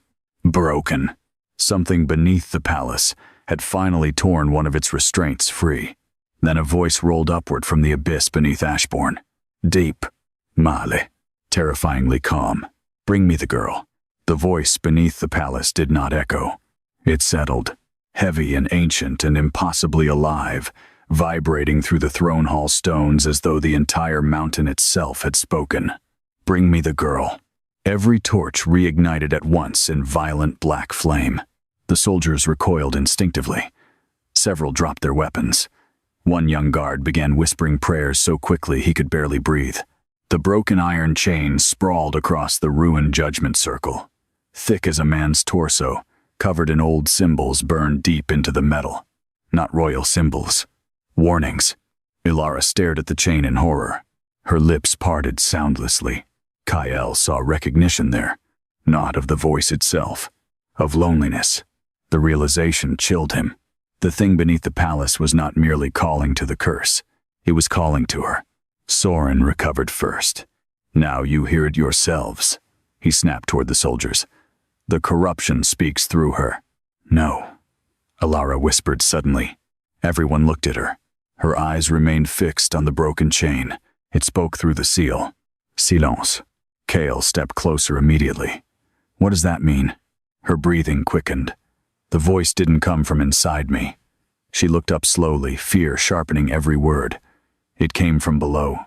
Another tremor rolled through the throne hall. Dust cascaded from the ceiling. Far beneath them, something enormous shifted against stone. Kyle's instincts screamed at him to get Alara away from the palace immediately. But before he could speak, Soren drew his silver sword. "We're ending this now." Rhys moved instantly, steel ringing free from its sheath as he stepped between Soren and the throne dais. "Careful, Captain." The soldiers behind Soren hesitated. They feared Kale, but they feared the spreading corruption more. Outside, bells continued ringing across Ashborne, while distant screams carried through the storm-dark air. The city was unraveling by the minute, and fear always made desperate men dangerous. Soren's jaw tightened. Every moment she remains alive, more people die. Alara closed her eyes briefly. Kyle saw the guilt strike her like a physical blow. Enough. His patience snapped. Power exploded outward from him without restraint. The alpha command hit the hall like a thunderclap. Kneel. Every wolf-blooded soldier in the chamber dropped instantly, including Soren. The force of Kale's authority slammed through the room so violently cracks spread beneath several guards' knees where they struck stone. Wolves whined submissively throughout the palace. Even Rhys lowered his head briefly beneath the overwhelming pressure. Only Alara remained standing, not resisting, unaffected. The entire hall noticed. Kyle noticed too. Mate. Ancient blood. Something older than ordinary alpha bonds. Soren struggled against the command, sweat beading along his forehead. "Your Majesty." "Please." Kale descended the dais slowly, eyes burning gold. "I warned you once already." His voice had gone frighteningly calm. "No one touches her." Soren looked genuinely pained now. "You think this is cruelty? Look outside." Kyle did not need to. He could smell the corruption spreading through the city already. Blood, smoke, terror, darkness, blooming through human bodies like poison finding cracks in stone. But he also understood something else now. Killing Alara would not stop it. It had already escaped. Someone had opened the seal too many times. And somewhere beneath the palace, something ancient had begun waking fully. "The council lied to you," Kale said. Soren's expression hardened stubbornly. "The council protects Ashborne. The council fed darkness into its own people." A flicker of uncertainty crossed the captain's face. Kyle pressed forward immediately. "They experimented with corruption while hiding behind sacred law. They turned children into prisons and called it survival." Rage sharpened his voice. "And now they want one more sacrifice, because they lost control of what they buried." The soldiers exchanged uneasy glances. Fear cracked certainty faster than any blade.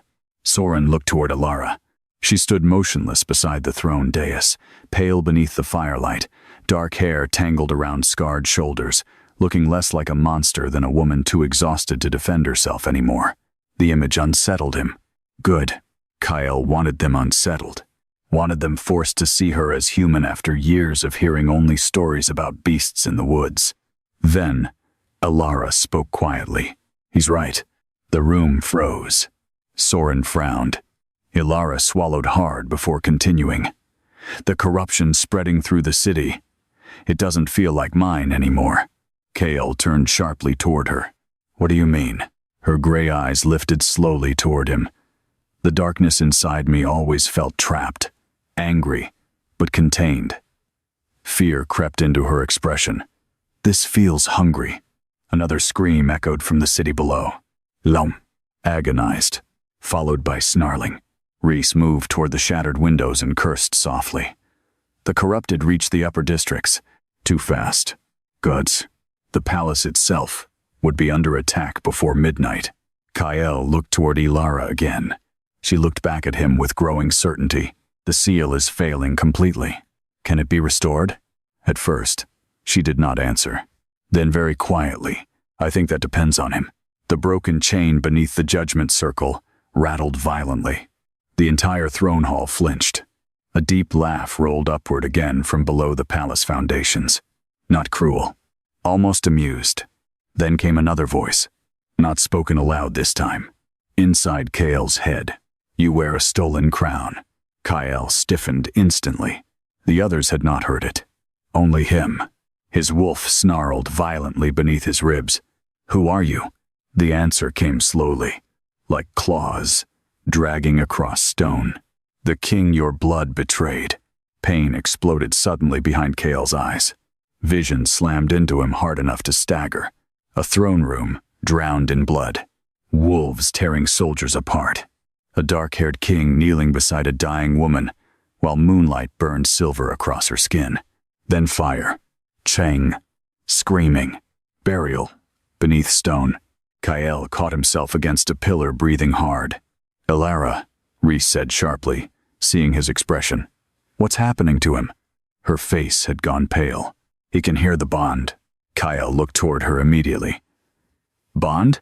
She stared at the broken chain below the throne hall. The first king. Cold spread through the room.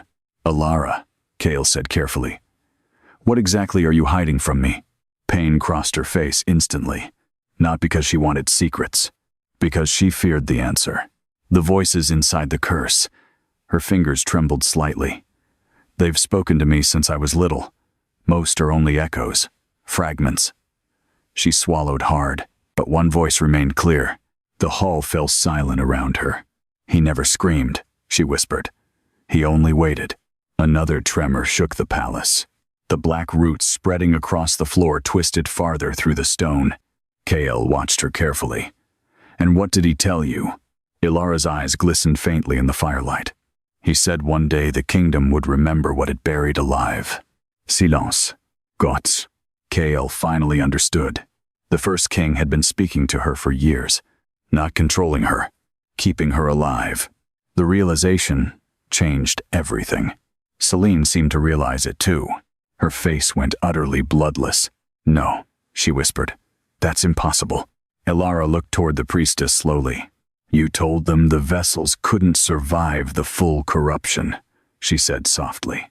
Celine could not meet her eyes. You were wrong. Kyle stared between them. Then, understanding hit him piece by piece. The first king had not merely survived imprisonment beneath Ashborne.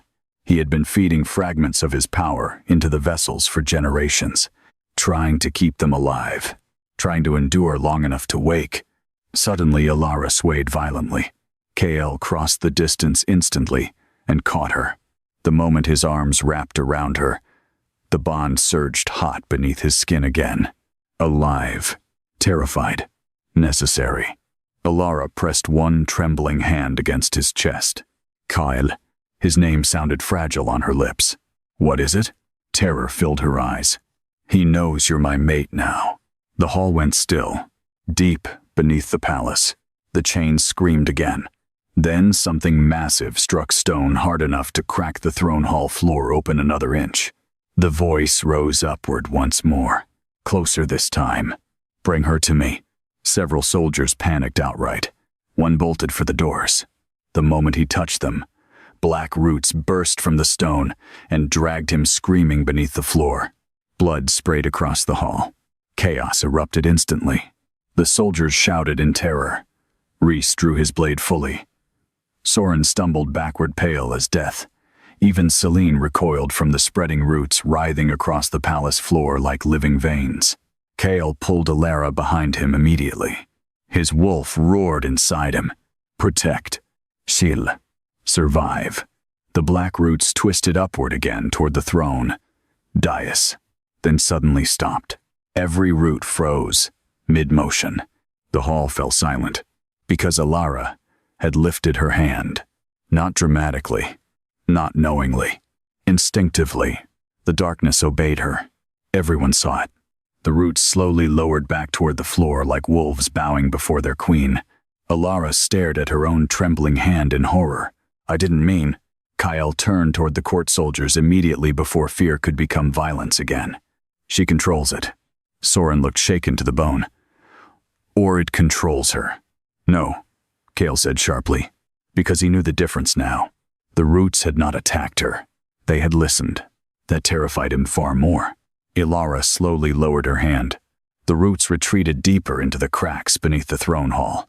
The palace stopped shaking, and somewhere below, the ancient voice laughed softly, not with cruelty, with pride. Then the throne hall doors burst open again, this time not by soldiers, by a servant girl covered in blood. She collapsed onto the stone, gasping. "Your Majesty."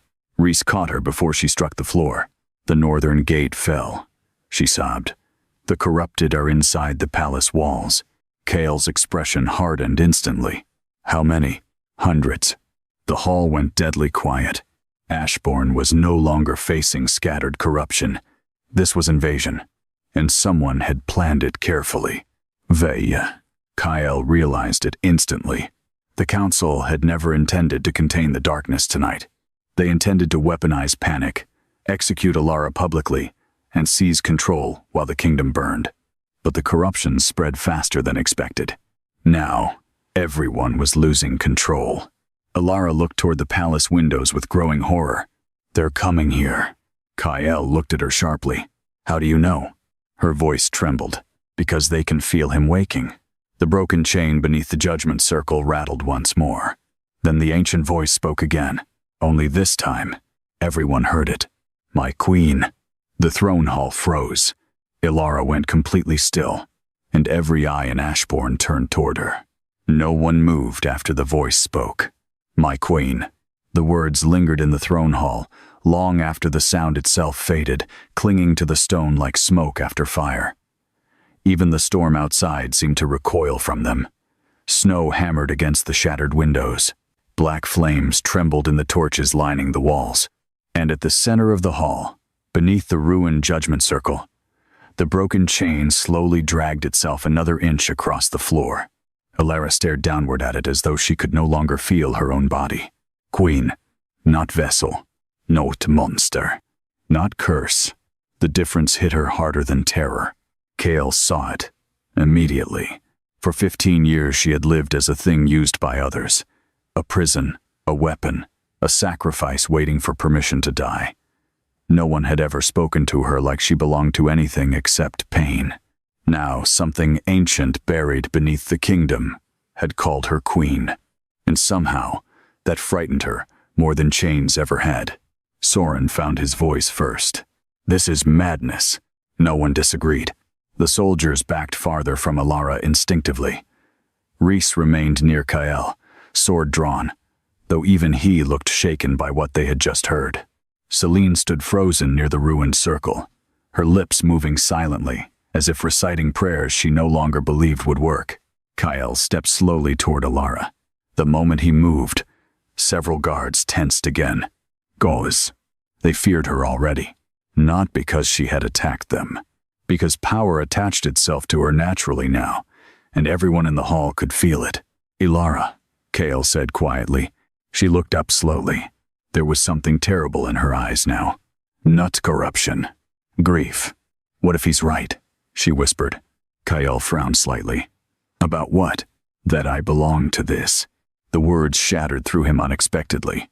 Because beneath the fear, beneath the curse, beneath the impossible magic and ancient voices, she still sounded like a girl trying desperately to understand why she had suffered her entire life.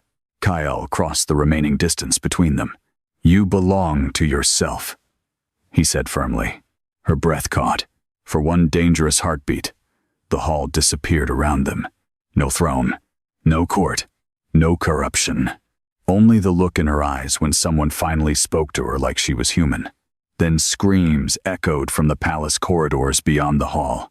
Reality returned violently. Rhys spun toward the doors. "They're inside." Almost immediately, pounding footsteps thundered through the outer corridors. Guards shouted. Wolves snarled. Somewhere nearby, glass shattered, followed by human screaming cut abruptly short. The corrupted had breached the palace. Kael's instincts sharpened instantly. Protect the throne. Protect the city. Protect her. The third command drowned out the others frighteningly fast. "Rhys," Kael ordered, "seal the inner gates. No one enters this hall without my command." The captain nodded immediately and barked orders to the remaining guards. Soren stepped forward. "Your Majesty, if the palace falls, it won't. That confidence is dangerous right now." Kael's gaze hardened. "And panic is treason." Before Soren could answer, Ilara suddenly grabbed Kael's arm hard enough to make him turn. Her face had gone pale again. "They're close." "What?" "The corrupted." Her gray eyes unfocused slightly. "I can hear them." Cold slid through him. Not ordinary hearing. The curse. The connection spreading between her and the corruption infecting the city. "How many?" Kael asked quietly. Fear flickered across her face. "Too many." The torches exploded. Black fire burst violently outward across the hall as the throne room doors slammed open from the outside. Bodies crashed through them, palace guards torn apart by claw marks and blackened veins spreading across their skin. Then the corrupted entered. They moved like wolves wearing human flesh incorrectly. Men and women twisted by darkness, their eyes glowing silver beneath black veins crawling across their throats and jaws. Some still wore servant uniforms. Others wore guard armor stained with blood. Their limbs bent wrong when they moved. Their mouths hung open too wide. And beneath the corruption, fragments of humanity still remained visible enough to make the horror worse. The servant girl Ilara, recognized from the temple kitchens, stumbled among them. Her face twisted between agony and rage. "Ilara," she whispered weakly. Then the corruption overtook her again, and she lunged forward, snarling. Kael moved instantly.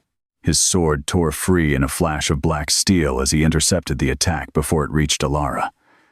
The corrupted woman slammed into him with unnatural strength, claws ripping through his sleeve. Rhys and the remaining guards surged forward. The throne hall erupted into violence. Steel clashed against claws. Wolves partially shifted in combat fury. Corrupted servants hurled themselves at soldiers with suicidal aggression, while black roots burst through cracks beneath the floor to drag screaming bodies into darkness. Ilara stood frozen near the throne dais. Not from fear, recognition. She knew some of them. People who had fed her, ignored her, passed her in temple halls without meeting her eyes. Now they were monsters, and the darkness inside her recognized them like family. One of the corrupted guards broke through the fighting and charged directly toward her. Kael saw it too late. Ilara. The corrupted man lunged with claws extended and stopped instantly inches from her throat.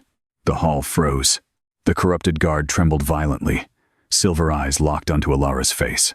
Then slowly, he bowed. Not gracefully, not willingly, instinctively.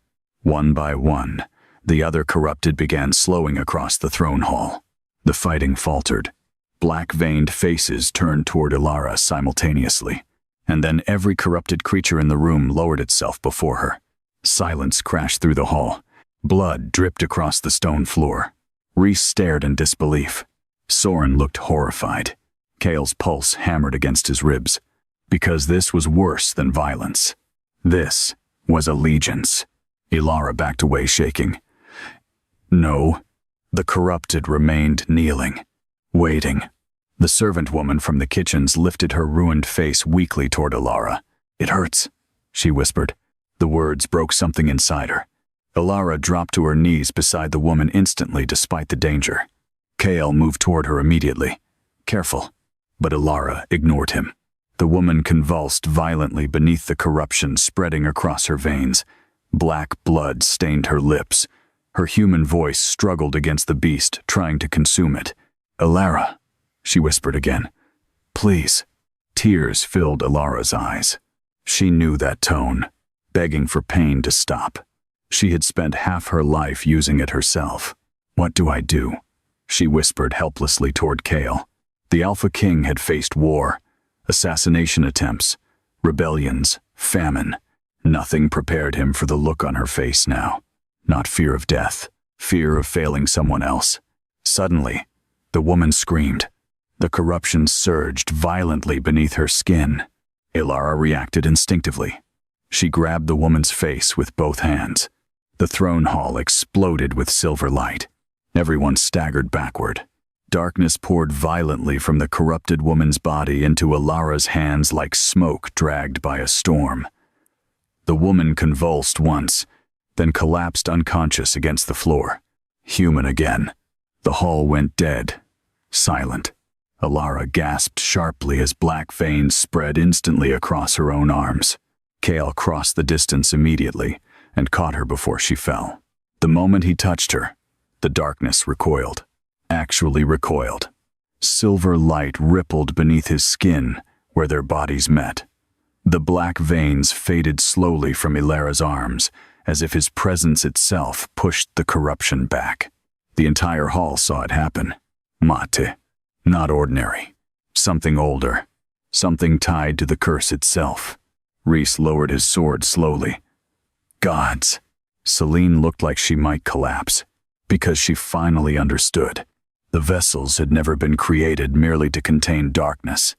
They had once ruled it. Ilara, Kyle said quietly, steadying her against him.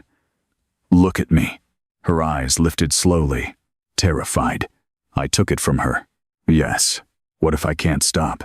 His hand tightened gently against her waist before he realized what he was doing. You will. You don't know that.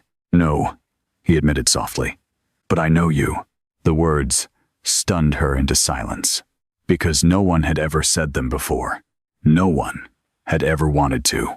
Then suddenly, the palace trembled again. Hard. A deafening crack echoed beneath the throne hall. The broken floor split wider beneath the judgment circle, as ancient black roots erupted upward violently through the stone. Massive iron chains snapped loose one after another beneath the palace foundations with sounds like mountains breaking apart. And from the darkness below, a staircase began rising. Ancient black stone pushed upward through the shattered floor in slow grinding movements, roots curling around the steps like living veins. Cold air flooded into the throne hall, carrying the scent of wet earth, ash, and something impossibly old. The staircase descended deep beneath the palace, into darkness. Every corrupted creature in the hall lowered itself farther toward the opening, like worshippers before an altar. Then the voice rose upward again, closer now. Varm, Male, and heartbreakingly human. Ilara. Her breath caught instantly, not because she feared the voice, because it sounded lonely. Kyle saw the reaction immediately. Guts, whatever waited below, was reaching her emotionally now. The ancient voice continued softly. They lied to you for so long. Ilara stared toward the darkness beneath the staircase. Kale stepped protectively in front of her. The voice laughed quietly. You wear the fear of dead men, little king. Kale's expression hardened. Show yourself. Not yet. The black flames throughout the throne hall dimmed lower. I have slept beneath your kingdom for 800 years. The voice said calmly. I would rather look upon my queen with my own eyes. The hall went deathly still. Ilara shook her head weakly. I'm not your queen. Silence followed. Then, yes, the voice whispered gently. You are. Something inside Ilara broke. Kale felt it immediately through the bond. Not corruption. Loneliness. Answering loneliness. 15 years chained beneath temples. 800 years buried beneath stone. Gods. The realization chilled him. The first king was not simply trying to escape. He believed Ilara belonged to him because she was the first person to hear him after centuries of isolation. Ilara, Kale said sharply, forcing her attention back to him. Do not listen to him. Her gray eyes met his. Pain moved through them. He sounds. She stopped herself. Kyle already understood the word she refused to say. Alone. The same way she had sounded beside the forest stream at dawn. The same way she looked every time someone expected her to die quietly for the kingdom's comfort. The voice beneath the palace laughed softly again. You understand now, don't you? It murmured toward her. What it means to survive while everyone else calls you a curse. Kyle's wolf snarled violently, because the thing below was right, and that made it dangerous beyond measure. The roots surrounding the staircase twisted upward slowly like beckoning hands. "Come below," the first king whispered, "and I will tell you why they truly marked you." The staircase waited beneath the shattered throne hall like an open grave. Black roots coiled around the ancient steps, pulsing faintly with silver light beneath the bark, as though blood still flowed through them.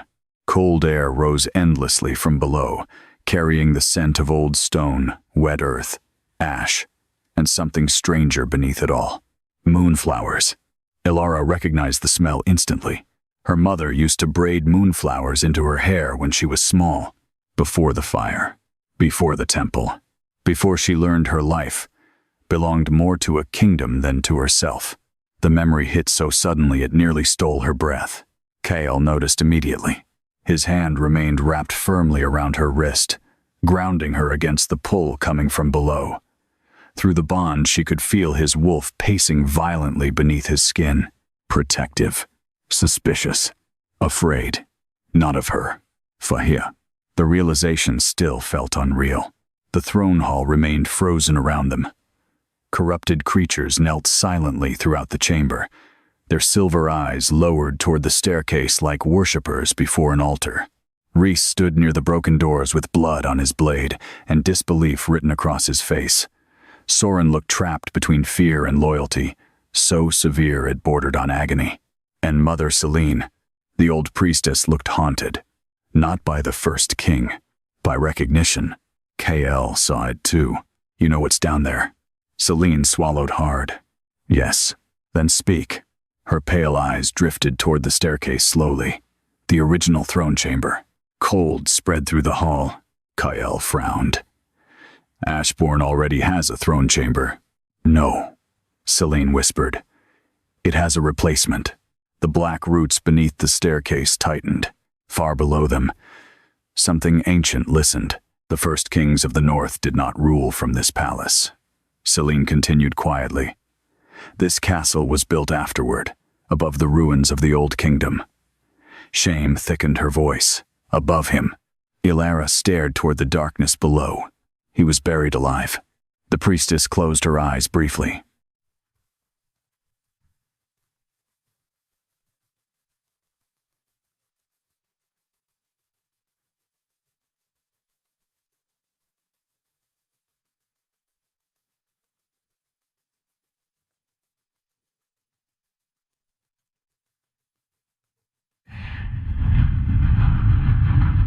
Silence crashed through the hall. Goats. Not sealed. Not imprisoned. Buried. Kale felt anger move through him again. Old and sharp and dangerous. Ashbourne's history had always glorified the noble founders who united the fractured packs after defeating a tyrant corrupted by forbidden moon magic. But history was written by survivors. And suddenly, he wondered how much of it had been true at all. The voice below spoke softly again. They feared what they could not control. The torches dimmed lower. They poisoned the wolves against me, burned my queen, murdered my bloodline. The ancient voice remained calm, but grief lived beneath every word. Then they chained me beneath the roots and taught future kings to call themselves righteous. Kale's jaw tightened. "You expect me to trust the words of a creature imprisoned for 8 centuries? A soft laugh echoed upward. "No." The roots shifted slowly. "I expect you to recognize yourself in them." The words struck harder than they should have. Kale went still, because part of him did recognize it. The council hiding truths behind ritual. The throne weakening, while nobles manipulated fear. The kingdom rotting beneath beautiful lies. Gods, how much of Ashbourne's history was built on betrayal? "Ilara," the first king whispered gently. "Come below." Kyle tightened his grip on her wrist immediately. "No." The response came from both of them at once. Ilara blinked in surprise. So did he. For one brief moment, something almost dangerously soft flickered between them, despite the chaos surrounding the throne hall. Then another scream echoed through the palace corridors outside. Reality returned instantly. Rhys moved toward the shattered doors again.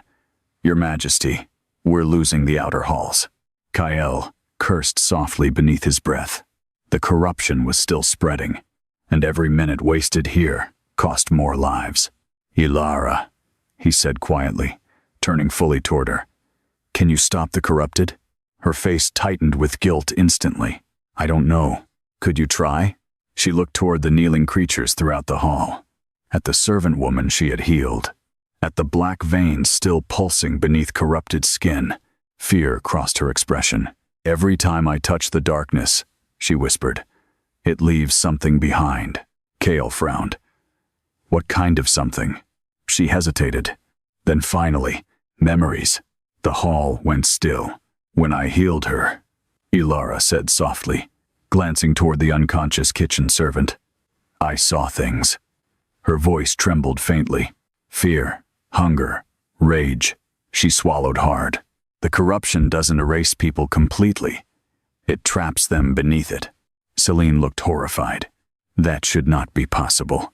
Ilara laughed weakly. That seems to happen around me often, despite everything. Despite the blood and broken stone and ancient kings whispering from beneath the earth. Kale nearly smiled. Gods. Even exhausted and terrified, she still reached for sharp humor before surrender. The realization warmed something dangerous inside him. Mate. The bond tightened again. Ilara looked away immediately, as though she felt it too strongly. Of course she did. The problem was no longer whether the bond existed. The problem was what happened if the kingdom discovered how much it mattered to him already. Too late for that now. Soren suddenly stepped forward again, visibly struggling against himself. Your Majesty. Kale turned sharply. The captain lowered his sword slowly. I still believe the council is wrong about some things, he admitted carefully. But if the corruption spreads through the capital before dawn, he looked toward Ilara. Thousands could die. Ilara flinched. Kael's expression hardened instantly. Choose your next words carefully. Soren met his gaze directly, despite the danger. I am. Silence stretched tightly between them. Then, unexpectedly, Ilara spoke first. He's right. Kael turned toward her sharply. No, but she continued quietly. If I can take the corruption back into myself, maybe the city survives. And what happens to you? Her silence answered him. Rage flared instantly beneath his ribs. Not at her. At the fact she spoke about destroying herself with such calm acceptance. You do not get to throw your life away because this kingdom failed you. He snapped. The words hit harder than he intended. Ilara stared at him. Not hurt. Stunned. Because no one had ever sounded angry about the possibility of losing her before. Kael realized too late how much emotion had slipped into his voice. The bond surged painfully between them. Gods. Rhys discreetly looked away. Even Soren understood now. The Alpha King was already far too attached to the cursed girl. Ilara, Kael said more quietly. Listen to me carefully. He stepped closer. You are not responsible for every evil buried beneath Ashborne. Her gray eyes glistened faintly. I know that here, she whispered, touching her temple weakly. But the curse. Her hand drifted toward the cracked mark beneath her collarbone. The curse makes everything feel like mine. The first king spoke again, softly from below. Because they taught you guilt before they taught you your own name. The throne hall fell silent. Ilara's breathing caught sharply. Kael hated that the voice understood her. Hated it because he understood her too. The roots surrounding the staircase shifted once more. You deserve the truth, the ancient king murmured. Come below, little queen. See what they buried. Celine suddenly moved forward. No. Everyone turned toward her. The priestess looked more frightened now than at any point since the palace began shaking. You cannot let him reach her fully, she said urgently toward Kael. If the old bond awakens completely. What bond? Kael demanded. Celine hesitated too long. Ilara, Kael said quietly without looking away from the priestess. What aren't they telling us? But Celine answered first. The vessels were created from his bloodline. Silence crashed through the hall. Ilara stared at her in shock. What? Celine's voice trembled. After the first king was imprisoned, traces of his queen's moon magic remained within their descendants. Shame thickened every word. The early councils discovered the bloodline could contain corruption more effectively than ordinary humans. Ilara's face drained of color. No. Kyle felt ice spread through his chest. The priestess looked at Ilara with unbearable guilt. You were never chosen randomly. Gods. The room tilted around her. Ilara stepped backward slowly. No. The cracked moon mark, Celine whispered. Only the old royal bloodline can survive it. Memories exploded through Ilara's mind violently. Her mother hiding old symbols beneath floorboards. The moonflower braids. A lullaby about wolves kneeling before a queen crowned in silver fire. Her father whispering, "Run, if they ever discover what you are." Tears filled her eyes instantly. They knew, she whispered. Celine could not deny it. They killed my village because they knew. No answer came. Because it was true. The fire. The masked men. The temple. None of it had been random. Ashborne had slaughtered her family to reclaim a bloodline they needed buried alive. Something inside Ilara cracked open completely. The throne hall darkened instantly. The roots across the floor twisted violently. The corrupted throughout the chamber lowered themselves even farther as silver light burst beneath Ilara's skin. Kyle moved toward her immediately. Ilara. She looked at him, and for the first time since he met her, he saw fury. Not monstrous fury. Human fury. 15 years of pain suddenly finding a target. They murdered them, she whispered. The torches exploded outward. Black wind ripped through the throne hall hard enough to shatter the remaining windows. The first king's voice rose beneath the palace, not commanding, mourning. You were never the curse, little queen. The darkness around Ilara surged violently. Kael grabbed her shoulders instantly. Ilara, look at me. Silver tears streamed down her face. They took everything. I know. No, she choked out. You don't. And suddenly memories slammed through the mating bond between them. Kael saw it all. A little girl dragged screaming through burning streets. A mother torn apart by wolves wearing royal armor. Chains locked around tiny wrists. Temple priests forcing corruption into a child, while she begged for someone to make it stop. Loneliness so absolute it felt endless. Kael staggered beneath the force of it. Guts. Goes. His chest felt like it was splitting open. Ilara gasped sharply as the accidental connection snapped apart. Too late. He had seen every horrifying piece of it. Kyle looked at her with something beyond pity now. Something roar. Protective rage so violent, it nearly drowned him. The throne hall trembled beneath the force of his wolf answering it. No wonder she was tired. No wonder she wanted to die sometimes. Ashborne had spent 15 years carving pieces out of her soul and calling it duty. Ilara, he said softly, voice roughened beyond recognition. Listen to me.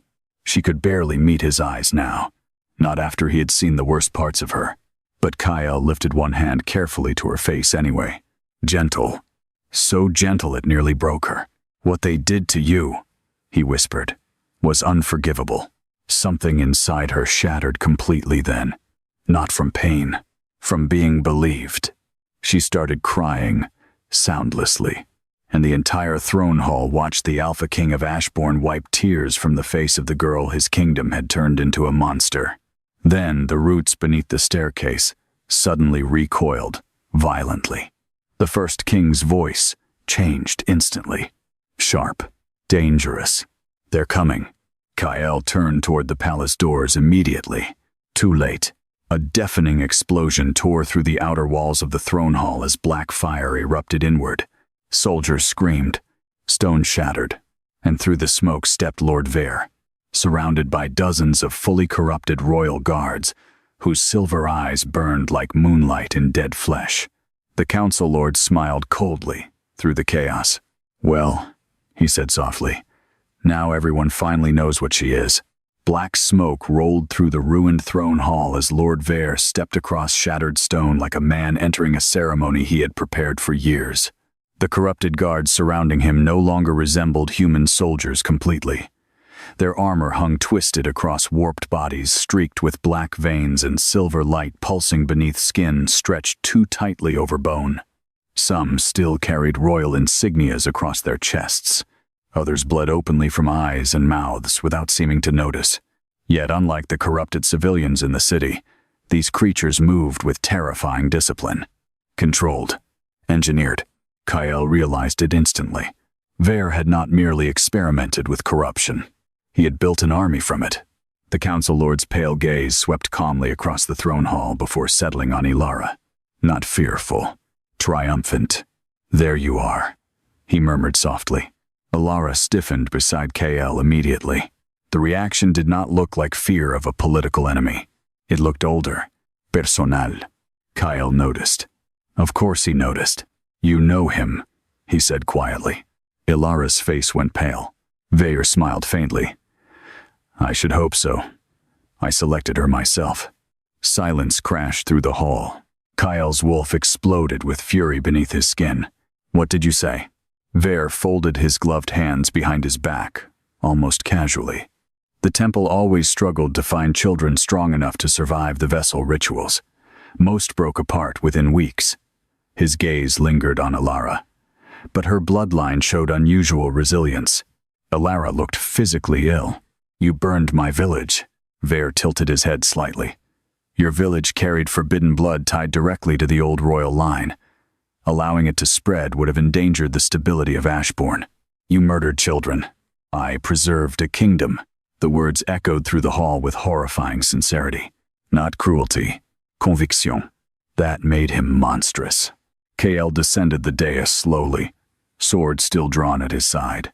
"You fed corruption into your own people." "Yes." No hesitation. No denial. Reese cursed softly under his breath. Vare glanced toward the corrupted soldiers surrounding him. "Weak kingdoms die, Your Majesty. The northern packs were already fracturing beneath your father's reign. Rival alphas circled constantly. Famine spread through the outer territories. The throne needed fear again." Kael's expression darkened into something lethal. "So you created monsters. I created obedience." The corrupted guards snarled softly behind him, like wolves responding to command. Ghosts. Vare truly believed this. Every sacrifice, every death, every child buried beneath temple rituals. Necessary. Your wolf was dying. Vare continued calmly toward Kael. The court already whispered about replacing you before winter ended. His pale eyes sharpened, but corruption strengthens instinct, aggression, dominance, survival. A faint smile touched his mouth.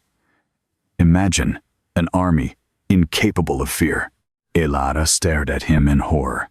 The villages. Tests. The word landed like a blade across the hall. Kael's grip tightened around his sword hard enough to creak leather. You slaughtered your own people to test control.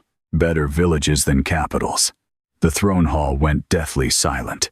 Even the corrupted creatures kneeling throughout the chamber seemed to recoil slightly from the coldness in his voice. Vare looked toward Ilara again, but then our vessel became unstable. His expression sharpened. You were never meant to awaken this much. Ilara shook faintly beside Kael. For years she had blamed herself for every death, every scream, every full moon soaked in blood. Now the truth stood in front of her, smiling politely through the ruins of Ashborne. Someone else had been steering the darkness all along. Kael felt rage, radiating through the bond between them. Wrath, burning, human, good. She deserved anger. Ilara, Vare said softly, almost regretfully. If you had simply continued obeying, none of this would have happened. Something changed in her face then. Not fear, not grief, understanding. For the first time in 15 years, she finally saw the shape of the cage built around her life, and suddenly she realized something terrifying. The council never feared the darkness. They feared losing control of it. The cracked moon mark beneath her collarbone burned violently. The roots throughout the throne hall twisted in response. Vare noticed instantly. There it is, he whispered. The old blood waking. Kael stepped protectively in front of her immediately. You come no closer. The corrupted guards surged forward as one. Rhys and the remaining palace soldiers raised their weapons instantly. The throne hall exploded into violence again. Corrupted soldiers slammed into Kael's guards with impossible strength. Black claws ripped through steel armor. Wolves partially shifted mid-combat. Blood sprayed across shattered stone beneath roaring black firelight. Kael met the first corrupted guard head-on. His sword tore clean through the creature's shoulder and chest in a spray of blackened blood. The body collapsed, twitching violently, before the corruption inside it dragged the corpse upright again. Goats. They barely felt pain anymore. Another guard lunged toward Alara from the side. She reacted instinctively. The darkness surged from her outstretched hand in a wave of silver-black smoke. The corrupted soldier froze instantly. Then slowly, the corruption peeled itself out of his body like living shadow. The man collapsed unconscious to the floor, human again. Alara staggered. The darkness flowed into her arms again. Kael killed another attacker and reached her side immediately. Stop taking it into yourself. I can't leave them like this. You'll kill yourself. Her gray eyes met his through the chaos. And if I don't? Another scream echoed from the palace corridors outside. More corruption spreading. More people dying. Gods. Kael realized she was right. The throne hall had become a battlefield between impossible choices. Vare watched from the far side of the chamber almost calmly, while his corrupted soldiers fought around him. You see the problem now, Your Majesty? He called over the chaos. The vessel cannot survive without feeding, and the kingdom cannot survive if she does. Liar. Kael finally understood the deeper truth beneath all this.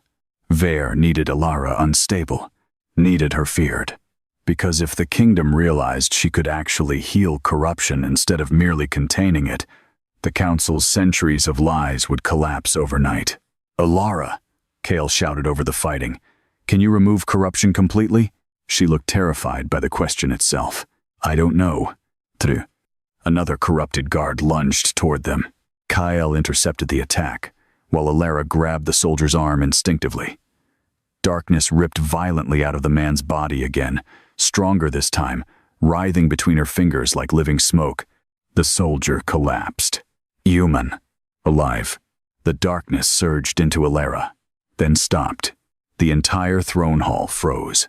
Because the corruption did not disappear into her body this time. It hovered around her hands. Waiting. Obeying. Alara stared at it in shock. Vare's expression changed instantly. Fear. Real fear. She's controlling it, Celine whispered. Not containing. Controlling.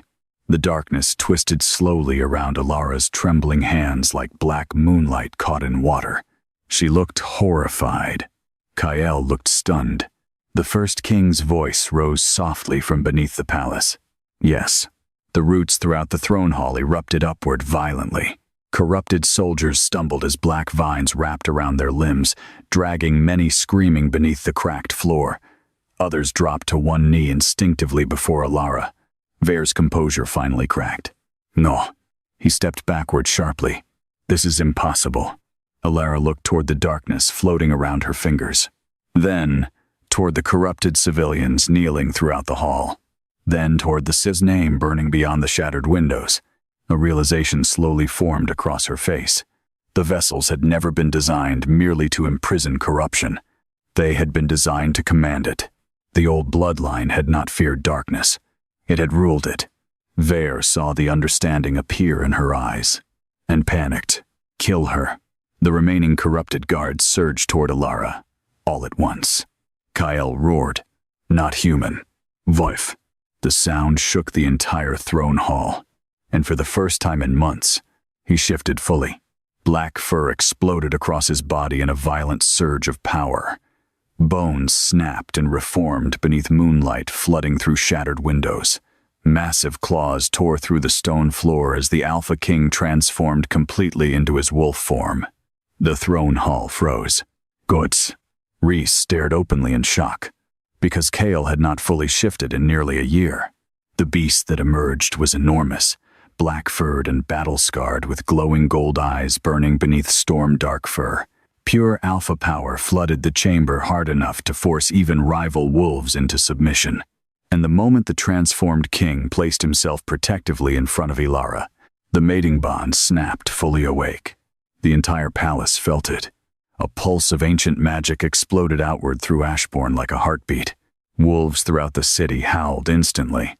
The black roots beneath the throne hall bloomed with silver flowers. And deep below the palace, the first king laughed softly. Not cruelly, proudly. Mate. The word thundered through Ilara's soul. She staggered slightly beneath the force of it.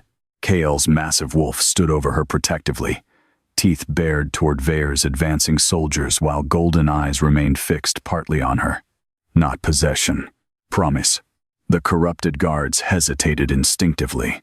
Even darkness recognized an alpha, protecting his mate. Vair's face twisted with fury. "You fool," he hissed toward Kael. "Do you understand what she is?" Kael's wolf snarled. The sound shook dust from the ceiling. Yes, the answer came not from his mouth, but directly into the minds of everyone in the throne hall, through the Alpha Bond itself. "And I dare anyone here to touch her." Terror swept visibly through the surviving soldiers. Even Soren stepped backward. Guts. Kael had publicly claimed her. Not as prisoner, not as weapon, as mate. The kingdom would never recover quietly from this. Vair understood it too, which meant he had run out of political moves. Now, only desperation remained. The council lord's expression hardened suddenly. Then he reached beneath his robes and drew a silver dagger carved with ancient moon symbols. Celine gasped in horror. No, too late. Vair plunged the dagger into his own chest. The throne hall erupted in screams. Black corruption exploded outward from the wound like liquid shadow as Vair's body convulsed violently. Silver light burned beneath his skin. Bones cracked. His spine twisted unnaturally backward, while black roots burst through the floor and wrapped around him like welcoming hands. The corruption had never merely strengthened him. He had infected himself deliberately. "You wanted a monster?" Vair screamed as his body transformed grotesquely beneath the spreading darkness. "Then watch your kingdom drown beneath one." His human form split apart. Massive claws tore through flesh. Black, antler-like horns erupted from his skull, while silver eyes burned violently through the corruption consuming him. The throne hall shook beneath the force of his transformation as he expanded into something enormous and horrifyingly unstable. Not wolf, not human, something worse. Ilara stared in horror. He gave himself too much. Vair roared. The sound shattered the remaining throne hall windows outward across the snowy city below. And somewhere beneath the palace, the chains finally broke completely. The final chain broke beneath Ashborne, with a sound like the mountain itself splitting open. Every torch in the throne hall extinguished simultaneously. Darkness swallowed the palace. Then, silver moonlight exploded upward from the abyss beneath the shattered floor. The ancient staircase cracked apart as roots burst violently through the stone, tearing the throne hall open from beneath. Nobles screamed in distant corridors. Bells across the city rang wildly, before dying one by one beneath the growing roar rising from underground. And in the center of the collapsing hall, Lord Vair finished transforming. The thing that emerged barely resembled a man anymore. Blackened flesh stretched grotesquely over a monstrous wolf-like frame, large enough to tower above the throne dais. Twisted antlers erupted from his skull like dead branches dripping silver corruption. Clawed limbs tore through stone. His mouth split too wide when he roared, revealing rows of broken silver teeth. But worst of all, he still had human eyes. Mad, terrified, convinced he was right. "You doomed us!" The creature screamed toward Kael and Ilara as black corruption poured endlessly from its body. "The darkness cannot be ruled." The throne hall shook harder. Outside, corrupted citizens across Ashborne suddenly screamed in unison. Ilara gasped sharply. Kael's wolf immediately moved beside her protectively. She could feel it, all of it, every infected mind in the city, every heartbeat drowning beneath corruption. And underneath them, something ancient waking completely beneath the roots of the kingdom. The first king, The black roots erupting through the palace twisted toward Ilara, instinctively like flowers reaching toward sunlight. Not attacking. Welcoming. Gods. She understood now. The corruption answered her, because it recognized the old bloodline buried inside her soul. The bloodline Ashborne tried to erase. Ilara. Kale's voice tore through the chaos. She looked up sharply. His massive wolf stood between her and Vair's monstrous form, golden eyes fixed entirely on her despite the collapsing throne hall around them. Trust me. The words moved through the mating bond without speech. Not command. Faith. And suddenly Ilara realized something terrifying. No one had ever trusted her before. Not the temple. Not the kingdom. Not herself. But Kyle did. The realization nearly broke her. Vaya. Lunget. The monstrous council lord crashed across the throne hall with enough force to shatter pillars, as Kale met him head-on in a violent explosion of claws and black fur. The impact shook the palace foundations. Corruption sprayed across the stone floor like burning oil, while the Alpha King tore into the creature with terrifying fury. But Vair no longer felt pain. Black roots fed directly into his transformed body from beneath the palace floor. He roared wildly and slammed Kale through the remains of the throne dais hard enough to crack marble apart. Ilara, Rhys shouted desperately from across the hall. Do something. She froze. Not from fear of Vair, from fear of herself. The darkness still floated around her hands. Waiting. Obeying. One wrong movement, and she could lose control, completely. Then Vair grabbed Kyle by the throat and hurled him through a collapsing stone column. The sound of bone-striking stone shattered something inside her. Enough. The silver-black corruption surrounding Ilara exploded outward violently. The throne hall froze. Every root, every corrupted creature, every shadow, stopped moving instantly. Vair turned slowly toward her, and for the first time, since his transformation, fear entered his monstrous face. Ilara rose. Moonlight flooded through the destroyed ceiling above her, silver fire rippling beneath her skin, while the cracked crescent mark burned like a living star against her chest. The darkness circled her body. Not like corruption anymore, like a crown. The corrupted throughout the hall lowered themselves instinctively, not because they were forced, because they recognized her. The old bloodline had returned. Kyle pulled himself upright from the shattered stone, golden eyes fixed on her in stunned silence. Not afraid. Never afraid. Gods. That mattered more than she could survive. Ilara, Vair snarled, trying to regain control of the corruption flowing through him. You don't understand what you're becoming. For the first time, she answered without trembling. Yes, she said softly. I do. The darkness surged. Vair screamed as the corruption inside his monstrous body suddenly stopped obeying him. His claws convulsed violently. Black veins spread across his face. The roots feeding him twisted backward like snakes retreating from fire. No. Ilara lifted one shaking hand toward him, and every corrupted root inside the throne hall obeyed her command.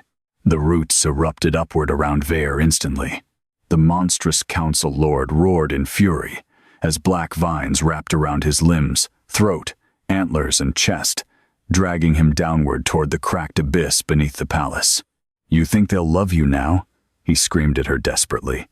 After they see what you are? The words hit harder than claws, because part of her still feared he was right.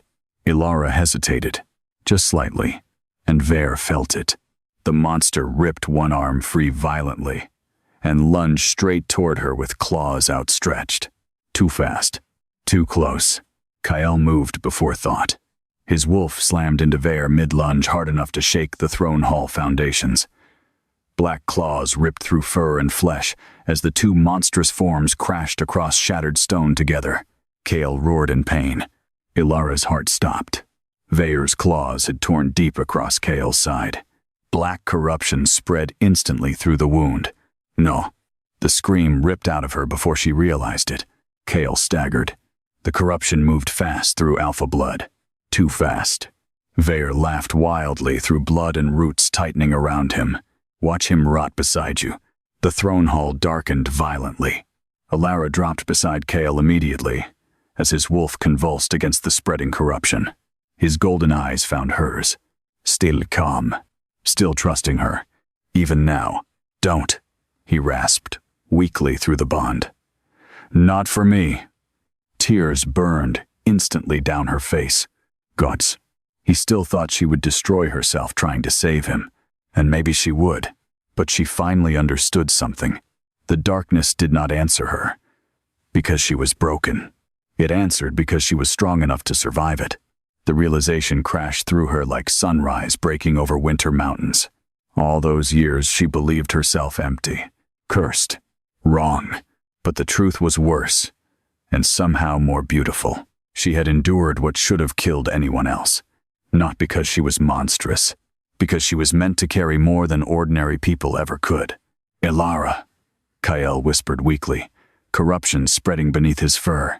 She touched his face gently, then looked toward the abyss beneath the throne hall, toward the ancient king waiting below. And finally, she understood what he truly wanted. Not escape. Release. The first king had spent 8 centuries chained beneath Ashborne, carrying corruption too vast for death itself to claim. Just like her. Loneliness answered loneliness. Not romance. Recognition. Alara. The ancient voice rose softly beneath the palace. Little queen. She stood slowly. Kale's wolf tried weakly to rise after her despite the corruption poisoning his blood. Alara.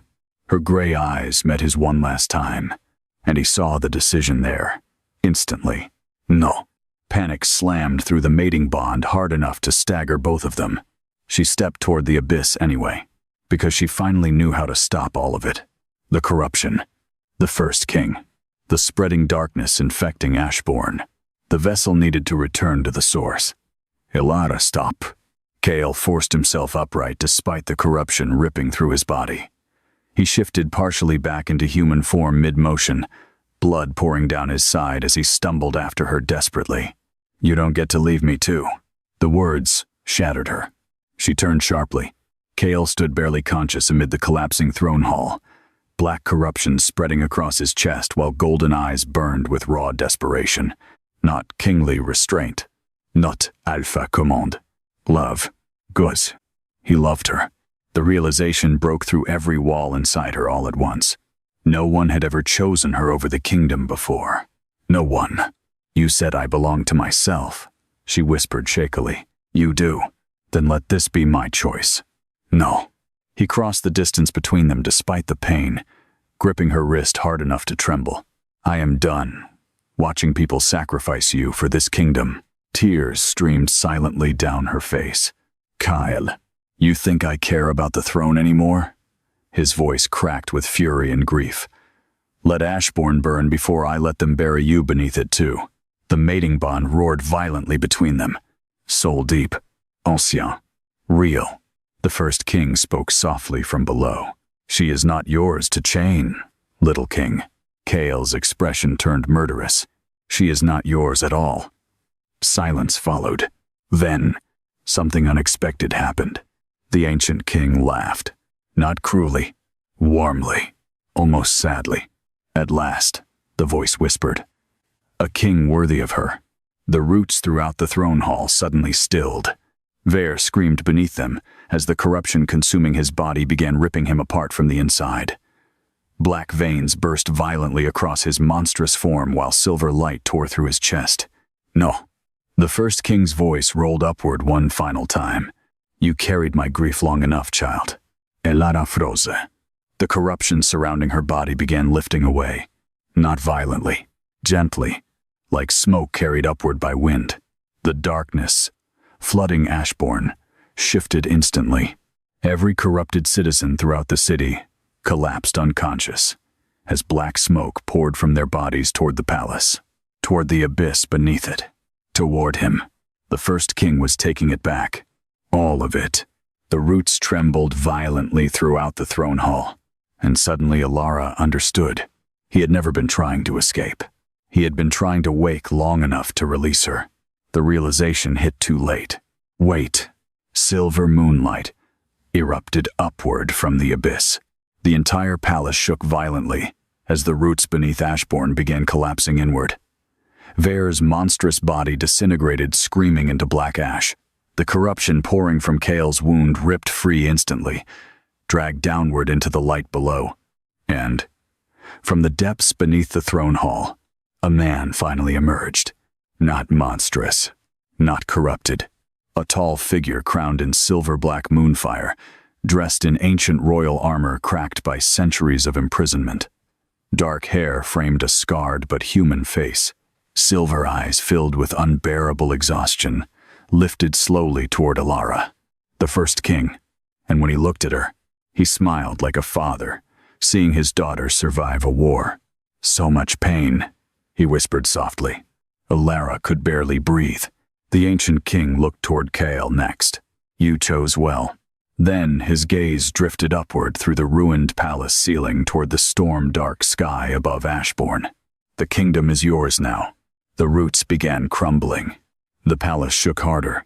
Kael realized instantly what was happening. The seal was collapsing permanently, and the first king was dying with it. The ancient ruler looked back toward Alara one final time. "Live differently than we did." Then moonlight consumed him. The abyss beneath the throne hall collapsed inward in a deafening explosion of silver fire and black ash. Kael grabbed Alara just before the floor gave way beneath them both. The world vanished into light. When dawn finally rose over Ashborne, the corruption was gone. The black roots had withered into silver ash, scattered across the palace ruins. The corrupted citizens woke weak but human. Wolves throughout the kingdom fell silent, beneath a strange peace none of them could explain. And in the center of the ruined throne hall, the nobles of Ashborne gathered around the girl they once called Monster. Alara stood beside Kael, beneath the broken remains of the throne, wrapped in his black cloak while morning sunlight spilled through the destroyed ceiling above them. No chains, no fear. The court stared at her differently now, not because they suddenly became good people, because they finally understood who had saved them. Rhys stepped forward first, then Kneat. One by one, the wolves of Ashborne followed. Not to Kael, to her, the girl buried beneath a curse, the last daughter of the forgotten bloodline, the queen the kingdom tried to erase. Kael looked at her quietly as the hall filled with kneeling wolves. "You once asked what people would think if they saw you beside me." Alara's breath trembled softly. "And now?" Kael reached for her hand in front of the entire court. "Now they know exactly where you belong." She looked at the ruined kingdom around them, at the kneeling wolves, at the morning light finally touching stone once buried beneath centuries of lies. Then back at the king who had chosen her when the world demanded her death. And for the first time in her life, Alara Wren stopped feeling like something meant only to survive. She felt loved.